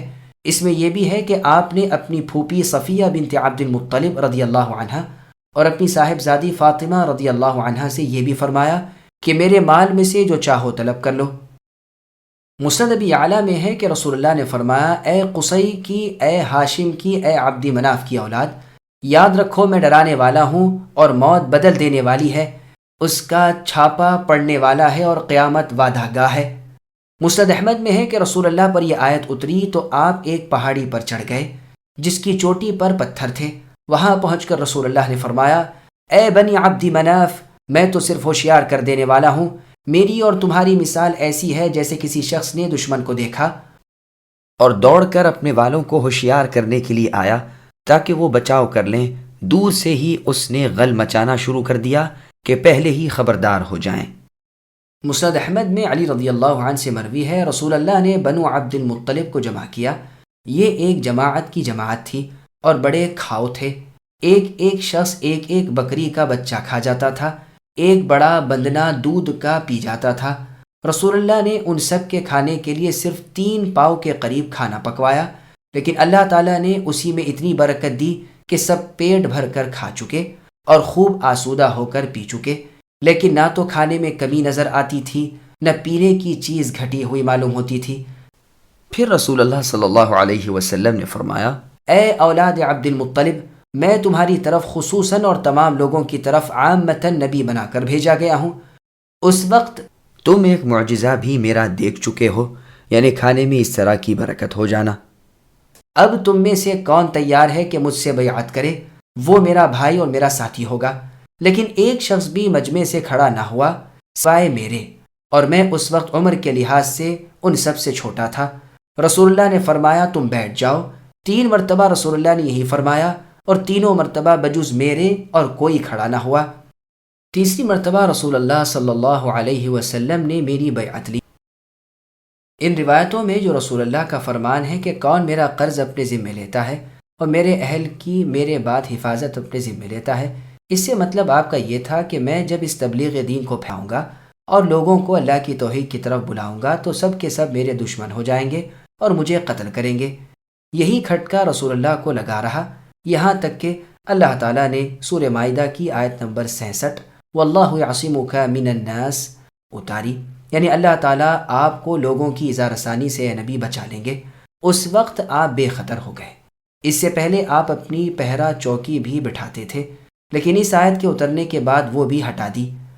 اس وقت فی الواقع تمام بنو ہاشم میں علی رضی اللہ عنہ سے زیادہ ایمان والا اور تصدیق و یقین والا کوئی نہ تھا، اسی لیے آپ نے ہی رسول اللہ کے ساتھ کا اقرار کیا۔ اس کے بعد رسول اللہ نے کوہ صفا پر عام دعوت دی اور لوگوں کو توحید خالص کی طرف بلایا اور اپنی نبوت کا اعلان کیا۔ ابن عساکر میں ہے کہ ایک مرتبہ ابو الدرداء رضی اللہ عنہ مسجد میں بیٹھے ہوئے وعظ فرما رہے تھے، فتویٰ دے رہے تھے، مجلس کھچا کھچ بھری ہوئی تھی، ہر ایک کی نگاہیں آپ کے چہرے پر تھیں اور شوق سے سن رہے تھے، لیکن آپ کے لڑکے اور گھر والے آدمی آپس میں نہایت بے پرواہی سے اپنی باتوں میں مشغول تھے۔ کسی نے ابو الدرداء رضی اللہ عنہ کو توجہ دلائی کہ اور سب لوگ تو دل سے آپ کی علمی باتوں میں دلچسپی لے رہے ہیں، آپ کے اہل بیت اس سے بالکل بے پرواہ ہیں، وہ اپنی باتوں میں نہایت بے پرواہی سے مشغول ہیں۔ تو آپ رضی اللہ عنہ نے جواب میں فرمایا، میں نے رسول اللہ صلی اللہ علیہ وسلم سے سنا ہے، دنیا سے بالکل کنارہ کشی کرنے والے انبیاء علیہم السلام ہوتے ہیں، اور ان پر سب سے زیادہ سخت اور بھاری ان کے قرابت دار ہوتے ہیں۔ اسی بارے میں آیت وَأَنذِرْ سے تعلمون تک ہے۔ پھر فرماتے ہیں اپنے تمام امور میں اللہ تعالیٰ ہی پر بھروسہ رکھیے، وہی تمہارا حافظ و ناصر ہے، وہی تمہاری تائید کرنے والے اور تمہارے کلمے کو بلند کرنے والے ہیں۔ اللہ کی نگاہیں ہر وقت تم پر ہی ہیں، جیسے اللہ تعالیٰ نے سورہ طور کی آیت نمبر 48 میں فرمایا وَاصْبِرْ لِحُكْمِ رَبِّكَ فَإِنَّكَ بِأَعْيُنِنَا، کہ اے نبی اپنے رب کے حکموں پر صبر کیجئے، بے شک آپ ہماری آنکھوں کے سامنے ہیں۔ یہ بھی مطلب اس کے لیے کھڑے ہوتے ہیں تو ہماری آنکھوں کے سامنے ہوتے ہیں، ہم آپ کے رکوع و سجود دیکھتے ہیں، کھڑے ہوں یا بیٹھے یا کسی حالت میں ہو ہماری نظروں میں ہو، یعنی تنہائی میں آپ نماز پڑھیں تو ہم دیکھتے ہیں، اور جماعت سے پڑھیں تو ہماری نگاہ کے آپ سامنے ہوتے ہیں۔ یہ بھی مطلب ہے کہ اللہ تعالیٰ حالت نماز میں آپ کو جس طرح آپ کے سامنے کی چیزیں دکھاتے تھے، آپ کے پیچھے کے مقتدی آپ کی نگاہ میں رہتے تھے۔ چنانچہ صحیح بخاری، مسلم وغیرہ میں ہے کہ رسول اللہ صلی اللہ علیہ وسلم فرمایا کرتے تھے صفیں درست کر لیا کرو، میں تمہیں اپنے پیچھے سے دیکھتا رہتا ہوں۔ ابن عباس رضی اللہ عنہما یہ مطلب بھی بیان کرتے ہیں کہ نبی کی پیٹھ سے دوسرے نبی کی پیٹھ کی طرف منتقل ہونا ہم برابر دیکھتے رہے ہیں، یہاں تک کہ محمد صلی اللہ علیہ وسلم بحیثیت نبوت دنیا میں آئے۔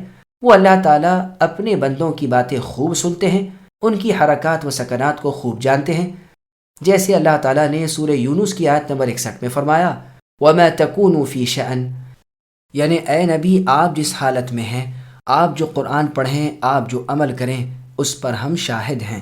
هل أنبئكم على من تنزل الشياطين تنزل على كل أفاك أثيم يلقون السمع وأكثرهم كاذبون والشعراء يتبعهم الغاوون ألم تر أنهم في كل واد يهيمون وأنهم يقولون ما لا يفعلون إلا الذين آمنوا وعملوا الصالحات وذكروا الله كثيرا وانتصروا من بعد ما ظلموا وسيعلم الذين ظلموا أي منقلب ينقلبون۔ کیا میں تمہیں بتلاؤں کہ شیطان کس پر اترتے ہیں؟ وہ ہر ایک جھوٹے گنہگار پر اترتے ہیں، چٹی ہوئی سنی سنائی پہنچا دیتے ہیں، اور ان میں سے اکثر جھوٹے ہیں۔ شاعروں کی پیروی وہی کرتے ہیں جو بہکے ہوئے ہوں۔ کیا آپ نے اے نبی انہیں نہیں دیکھا کہ شاعر ایک ایک جنگل میں سر ٹکراتے پھرتے ہیں، اور وہ کہتے ہیں جو کرتے نہیں، سوائے ان کے جو ایمان لائے اور نیک عمل کیے اور بکثرت اللہ تعالیٰ کا ذکر کیا اور اپنی مظلومی کے بعد انتقام لیا۔ جنہوں نے ظلم کیا ہے وہ بھی ابھی جان لیں گے کہ کس کروٹ الٹتے ہیں۔ سامعین، اب ان آیتوں کی تفصیل سماعت کیجیے۔ قرآن کسی کاہن، شاعر یا شیطان کا کلام ہرگز نہیں ہے۔ مشرکین کہا کرتے تھے کہ رسول اللہ صلی اللہ علیہ وسلم کا لایا ہوا یہ قرآن برحق نہیں، انہوں نے اسے خود گھڑ لیا ہے، یا ان کے پاس جنوں کا سردار آتا ہے جو انہیں یہ سکھا جاتا ہے۔ بس اللہ تعالیٰ نے اپنے رسول محمد صلی اللہ علیہ وسلم کو اس اعتراض سے پاک کیا اور ثابت کیا کہ رسول اللہ صلی اللہ علیہ وسلم جس قرآن کو لائے ہیں وہ اللہ تعالیٰ کا کلام ہے، اللہ ہی کا اتارا ہوا ہے۔ بزرگ، امین، طاقتور فرشتہ جبریل علیہ السلام اسے لایا ہے، یہ کسی شیطان یا جن کی طرف نہیں۔ شیاطین تو تعلیم قرآن سے چڑھتے ہیں، اس کی تعلیم تو ان کے اکثر خلاف ہے۔ انہیں کیا پڑی کہ ایسا پاکیزہ اور راہ راست پر لگانے والا قرآن وہ لائیں اور لوگوں کو نیک راہ بتلائیں۔ وہ شیاطین تو اپنے جیسے انسانی شیطانوں کے پاس آتے ہیں جو پیٹ بھر کر جھوٹ بولنے والے ہوں، بد کردار اور گنہگار ہوں۔ ایسے کاہنوں اور بدکاروں اور جھوٹے لوگوں کے پاس جنات اور شیاطین پہنچتے ہیں، کیونکہ وہ بھی جھوٹے اور بدعمال ہیں۔ اچٹی ہوئی کوئی ایک آدھ بات سنی سنائی پہنچاتے ہیں، اور وہ ایک جو آسمان سے چھپے چھپائے سن لی تھی، اس میں 100 جھوٹ ملا کر کاہنوں کے کان میں ڈال دی۔ انہوں نے اپنی طرف سے پھر بہت سے حاشیے چڑھا کر لوگوں میں ڈھینگے لیں، بس اب ایک سچی بات تو سچی نکلی، لیکن لوگوں نے ان کی اور 100 جھوٹی باتیں بھی سچی مان لیں اور تباہ ہوئے۔ صحیح بخاری میں ہے، رسول اللہ صلی اللہ علیہ وسلم سے لوگوں نے کاہنوں کے بارے میں سوال کیا تو رسول اللہ نے فرمایا وہ کاہن کوئی چیز نہیں ہے۔ لوگوں نے کہا اللہ کے رسول، کبھی کبھی تو ان کی کوئی بات کھری بھی نکل آتی ہے۔ رسول اللہ نے فرمایا ہاں، یہ وہی بات ہوتی ہے جو جنات آسمان سے اڑا لاتے ہیں اور ان کے کان میں کہہ کر جاتے ہیں، پھر اس کے ساتھ 100 جھوٹ اپنی طرف سے ملا کر کہہ دیتے ہیں۔ صحیح بخاری کی ایک اور حدیث میں یہ بھی ہے کہ جب اللہ تعالیٰ کسی کام کا فیصلہ آسمان پر کرتے ہیں تو فرشتے با ادب اپنے پر جھکا دیتے ہیں، ایسی آواز آتی ہے جیسے کسی چٹان پر زنجیر بجائی جاتی ہو۔ جب وہ گھبراہٹ ان کے دلوں سے دور ہو جاتی ہے تو آپس میں دریافت کرتے ہیں کہ رب کا کیا حکم صادر ہوا؟ دوسرے جواب دیتے ہیں کہ حق فرمایا اور وہ اللہ عالی شان اور بہت بڑی کبریائی والے ہیں۔ کبھی کبھی امر الہی چوری چھپے سننے والے کسی جن کے کان میں بھی پڑ جاتا ہے، جو اس طرح ایک پر ایک ہو کر وہاں تک پہنچے ہوئے ہوتے ہیں۔ راوی حدیث سفیان ثوری رحمہ اللہ نے اپنے ہاتھوں کی انگلیاں پھیلا کر اس پر دوسرا ہاتھ اسی طرح رکھ کر انہیں ملا کر بتایا کہ اس طرح اب اوپر والا نیچے والے کو اور وہ اپنے سے نیچے والے کو وہ بات بتلا دیتا ہے، یہاں تک کہ جادوگر اور کاہن کو وہ پہنچا دیتے ہیں۔ کبھی ایسا بھی ہوتا ہے کہ بات پہنچائیں اس سے پہلے شعلہ پہنچ جاتا ہے اور کبھی اس سے پہلے ہی وہ پہنچا دیتے ہیں۔ اس میں کاہن جادوگر اپنے 100 جھوٹ ملا کر مشہور کرتا ہے، چونکہ وہ ایک بات سچی نکلتی ہے لوگ سب کو ہی سچا سمجھنے لگتے ہیں۔ ان تمام احادیث کا بیان سورہ سبا کی آیت نمبر 23 میں انشاءاللہ آئے گا۔ صحیح بخاری کی ایک اور حدیث میں یہ بھی ہے کہ فرشتے آسمانی امر کی بات چیت بادلوں پر کرتے ہیں، جسے شیطان سن کر کاہنوں کو پہنچاتے ہیں اور وہ ایک سچ میں 100 جھوٹ ملا لیتے ہیں۔ پھر آگے اللہ فرماتے ہیں کہ کافر شاعروں کی تابعداری گمراہ لوگ کرتے ہیں۔ عرب کے شاعروں کا دستور تھا کسی کی مذمت، برائی اور حجوں میں کچھ کہہ ڈالتے تھے، لوگوں کی ایک جماعت ان کے ساتھ ہو جاتی تھی اور اس کی ہاں میں ہاں ملانے لگتی تھی۔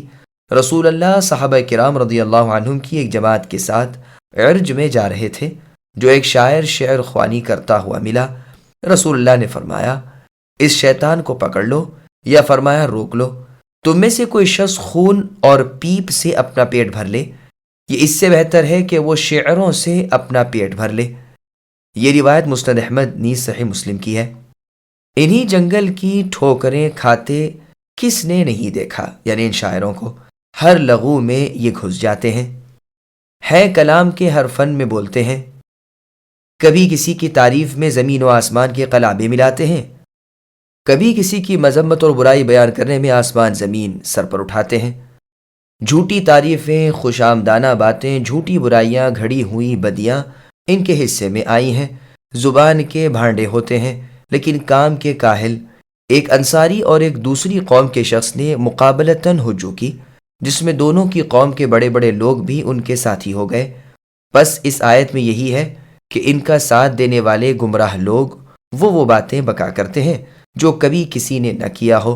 اسی لیے علماء نے اس بات میں اختلاف کیا ہے کہ اگر کسی شاعر نے اپنے شعر میں کسی ایسے گناہ کا اقرار کیا ہو جس پر حد شرع واجب ہو جاتی ہو تو آیا وہ حد اس پر جاری کی جائے گی یا نہیں؟ دونوں طرف علماء گئے ہیں۔ واقعی وہ فخر و غرور کے ساتھ ایسی باتیں بک دیتے ہیں کہ میں نے یہ کیا اور یہ کیا، حالانکہ نہ کچھ کیا ہو نہ کر سکتے ہوں۔ امیر المؤمنین عمر بن الخطاب رضی اللہ عنہ نے اپنی خلافت کے زمانے میں نعمان ابن عدی ابن نضلہ رضی اللہ عنہ کو بصرے کے شہر یسان کا گورنر مقرر کیا تھا۔ وہ شاعر تھے۔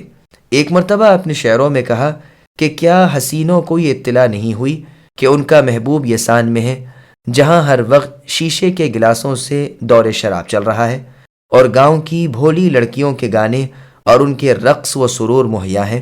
ہاں اگر میرے کسی دوست سے ہو سکے تو اس سے بڑے اور بھرے ہوئے جام مجھے پلائے، لیکن ان سے چھوٹے جام مجھے سخت ناپسند ہیں۔ اللہ کرے امیر المؤمنین عمر رضی اللہ عنہ کو خبر نہ پہنچے، ورنہ وہ برا مانیں گے اور سزا دیں گے۔ یہ اشعار سچ مچ امیر المؤمنین عمر رضی اللہ عنہ تک پہنچے۔ آپ سخت ناراض ہوئے اور اسی وقت آدمی بھیجا کہ میں نے تجھے تیرے عہدے سے معزول کیا، اور آپ نے ایک خط بھیجا جس میں بسم اللہ الرحمن الرحیم کے بعد حامیم کی 3 آیتیں الیہ المصیر تک لکھ کر پھر تحریر فرمایا کہ تیرے اشعار میں نے سنے، مجھے سخت رنج ہوا، میں تجھے تیرے عہدے یعنی گورنری سے معزول کرتا ہوں، ہٹاتا ہوں۔ چنانچہ اس خط کو پڑھتے ہی نعمان رضی اللہ عنہ دربار خلافت میں حاضر ہوئے اور با ادب عرض کی کہ امیر المؤمنین واللہ نہ میں نے کبھی شراب پی، نہ ناچ رنگ اور گانا بجانا دیکھا سنا، یہ تو صرف شاعرانہ ترنگ تھی۔ آپ رضی اللہ عنہ نے فرمایا یہی میرا خیال ہے کہ لیکن میری ہمت تو نہیں پڑتی کہ ایسے فحش گو شاعر کو کوئی عہدہ دوں۔ بس معلوم ہوا کہ عمر رضی اللہ عنہ کے نزدیک بھی شاعر اپنے شعروں میں کسی جرم کے اعلان پر گو وہ قابل حد ہو مارا نہ جائے گا، اس لیے کہ وہ کہتے ہیں جو کرتے نہیں، ہاں وہ قابل ملامت اور لائق سرزنش ضرور ہیں۔ چنانچہ صحیح مسلم وغیرہ میں ہے، رسول اللہ صلی اللہ علیہ وسلم فرماتے ہیں پیٹ کو لہو پیپ سے بھر لینا اشعار سے بھر لینے سے بہتر ہے۔ مطلب یہ ہے کہ رسول کریم صلی اللہ علیہ وسلم نہ تو شاعر ہیں، نہ جادوگر ہیں، نہ کاہن ہیں، نہ مفتری ہیں، یعنی الزام تراشی کرنے والے۔ آپ کا ظاہری حال ہی آپ کی ان عیوب سے برات کا بہت بڑا عادل گواہ ہے۔ جیسے فرمان ہے، اللہ نے فرمایا جس کا ترجمہ ہے، نہ تو ہم نے انہیں یعنی محمد صلی اللہ علیہ وسلم کو شعر گوئی سکھائی ہے، نہ یہ اس کے لائق ہے، یہ تو صرف نصیحت ہے۔ اور قرآن مبین میں ہے اور آیت میں ہے کہ رسول اللہ صلی اللہ علیہ وسلم کا قول ہے، کسی شاعر کا نہیں، تم میں اے کافرو ایمان کی کمی ہے، یہ کسی کاہن کا قول نہیں، تم میں نصیحت ماننے کا مادہ کم ہے، یہ قرآن تو رب العالمین کی اتاری ہوئی کتاب ہے۔ اس سورے میں بھی یہی فرمایا گیا ہے کہ یہ رب العالمین کی طرف سے اتری ہے، روح الامین جبریل علیہ السلام نے آپ کے دل پر اے نبی اسے نازل فرمایا ہے۔ عربی زبان میں ہے، اس لیے کہ آپ اے نبی لوگوں کو ہوشیار کر دیں، اسے شیاطین لے کر نہیں آتے، نہ یہ ان شیاطین کے لائق ہے، نہ ان کے بس کی بات ہے، وہ تو اس کے سننے سے بھی الگ کر دیے گئے ہیں، جو جھوٹے مفتری اور برکردار ہوتے ہیں۔ ان کے پاس شیاطین آتے ہیں جو اچٹتی ہوئی باتیں سن سنا کر ان کے کانوں یعنی کاہنوں اور جادوگروں کے کان میں ڈال دیتے ہیں۔ محض جھوٹ بولنے والے خود ہوتے ہیں۔ شاعروں کی پشت پناہی اوباشوں کا کام ہے، وہ تو ہر وادی میں سرگردہ رہتے ہیں، زبانی باتیں بناتے ہیں، عمل سے کورے رہتے ہیں۔ اس کے بعد جو فرمان ہے اس کا شان نزول یہ ہے کہ اس سے اگلی آیت جس میں شاعروں کی مذمت ہے جب اتری تو دربار رسول صلی اللہ علیہ وسلم کے شعراء حسان بن ثابت، عبداللہ بن رواحہ اور کعب بن مالک رضی اللہ عنہم روتے ہوئے دربار نبوی صلی اللہ علیہ وسلم میں حاضر ہوئے اور کہنے لگے کہ اللہ کے رسول، شاعروں کی تو یہ گت بنی اور ہم بھی شاعر ہیں۔ اسی وقت رسول اللہ نے یہ دوسری آیت تلاوت فرمائی کہ ایمان والے اور نیک عمل کرنے والے تم ہو، ذکر اللہ بکثرت کرنے والے تم ہو، مظلوم ہو کر بدلہ نہ لینے والے تم ہو، پس تم ان سے مستثنا ہو۔ یہ آیت بے شک استثناء کے بارے میں ہے، اور صرف یہی انصاری شعراء ہی نہیں بلکہ اگر کسی شاعر نے اپنی جاہلیت کے زمانے میں اسلام اور مسلمانوں کے خلاف بھی اشعار کہے ہوں اور پھر وہ مسلمان ہو جائے، توبہ کر لے اور اس کے مقابلے میں اللہ تعالیٰ کا بکثرت ذکر کرے تو وہ بے شک اس برائی سے الگ ہے۔ حسنات یعنی نیکیاں سیئات یعنی برائیوں کو دور کر دیتی ہیں، جبکہ اس نے مسلمانوں کو اور اللہ کے دین کو برا کہا تھا وہ برا تھا، لیکن جب اس نے مدح کی وہ برائی اچھائی سے بدل گئی۔ جیسے عبداللہ ابن الزبع رضی اللہ عنہ نے اسلام سے پہلے رسول اللہ کی حجو بیان کی تھی، لیکن اسلام کے بعد بڑی مدح بیان کی اور اپنے اشعار میں اس حجو کا عذر بھی بیان کیا کہ اس وقت میں شیطانی پنجے میں پھنسا ہوا تھا۔ اسی طرح ابو سفیان بن الحارث باوجود رسول اللہ صلی اللہ علیہ وسلم کے چچا کے لڑکے ہونے کے رسول اللہ کے جانی دشمن تھے اور بہت ہی حجو کیا کرتے تھے۔ ابو سفیان بن حرب رضی اللہ عنہ جب مسلمان ہو گئے تو ایسے مسلمان ہوئے کہ دنیا بھر میں رسول اللہ صلی اللہ علیہ وسلم سے زیادہ محبوب انہیں کوئی نہ تھا، اکثر آپ کی مدح کیا کرتے تھے اور بہت ہی عقیدت و محبت رکھتے تھے۔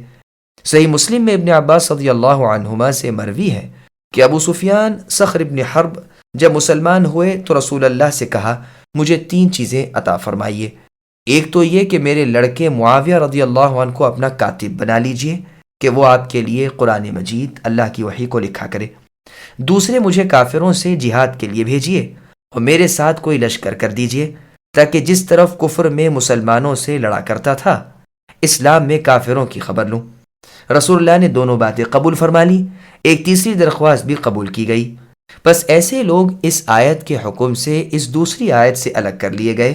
ذکر اللہ خواہ وہ اپنے شعروں میں بکثرت کریں خواہ اور طرح، اپنے کلام میں یقیناً وہ اگلے گناہوں کا بدلہ اور کفارہ ہے، اپنی مظلومی کا بدلہ لیتے ہیں، یعنی کافروں کی حجوں کا جواب دیتے ہیں۔ چنانچہ صحیح بخاری میں خود رسول اللہ صلی اللہ علیہ وسلم نے حسان رضی اللہ عنہ سے فرمایا تھا ان کفار کی ہجو کرو، جبریل علیہ السلام تمہارے ساتھ ہیں۔ پھر فرمایا ظالموں کو اپنا انجام بھی معلوم ہو جائے گا، انہیں عذر و معذرت بھی کچھ کام نہ آئے گی۔ چنانچہ صحیح مسلم وغیرہ میں ہے رسول اللہ صلی اللہ علیہ وسلم فرماتے ہیں کہ ظلم سے بچو، اس سے میدان قیامت میں اندھیروں میں رہ جاؤ گے۔ آیت عام ہے، خواہ شاعر ہوں خواہ غیر شاعر، سب کو شامل ہے۔ حسن رحمہ اللہ نے ایک نصرانی کے جنازے کو جاتے ہوئے دیکھ کر یہی آیت تلاوت فرمائی تھی۔ آپ جب اس آیت کی تلاوت کرتے تو اس قدر روتے کہ ہچکی بن جاتی۔ ملک روم میں جب فضالہ بن عبید رضی اللہ عنہ تشریف لے گئے، اس وقت ایک صاحب نماز پڑھ رہے تھے۔ جب انہوں نے اس آیت کی تلاوت کی تو آپ نے فرمایا اس سے مراد بیت اللہ کی بربادی کرنے والے ہیں۔ کہا گیا ہے کہ اس سے مراد اہل مکہ ہیں، یہ بھی مروی ہے کہ مراد مشرکین ہیں۔ حقیقت یہ ہے کہ آیت عام ہے، سب کو شامل ہے۔ واللہ اعلم بالصواب۔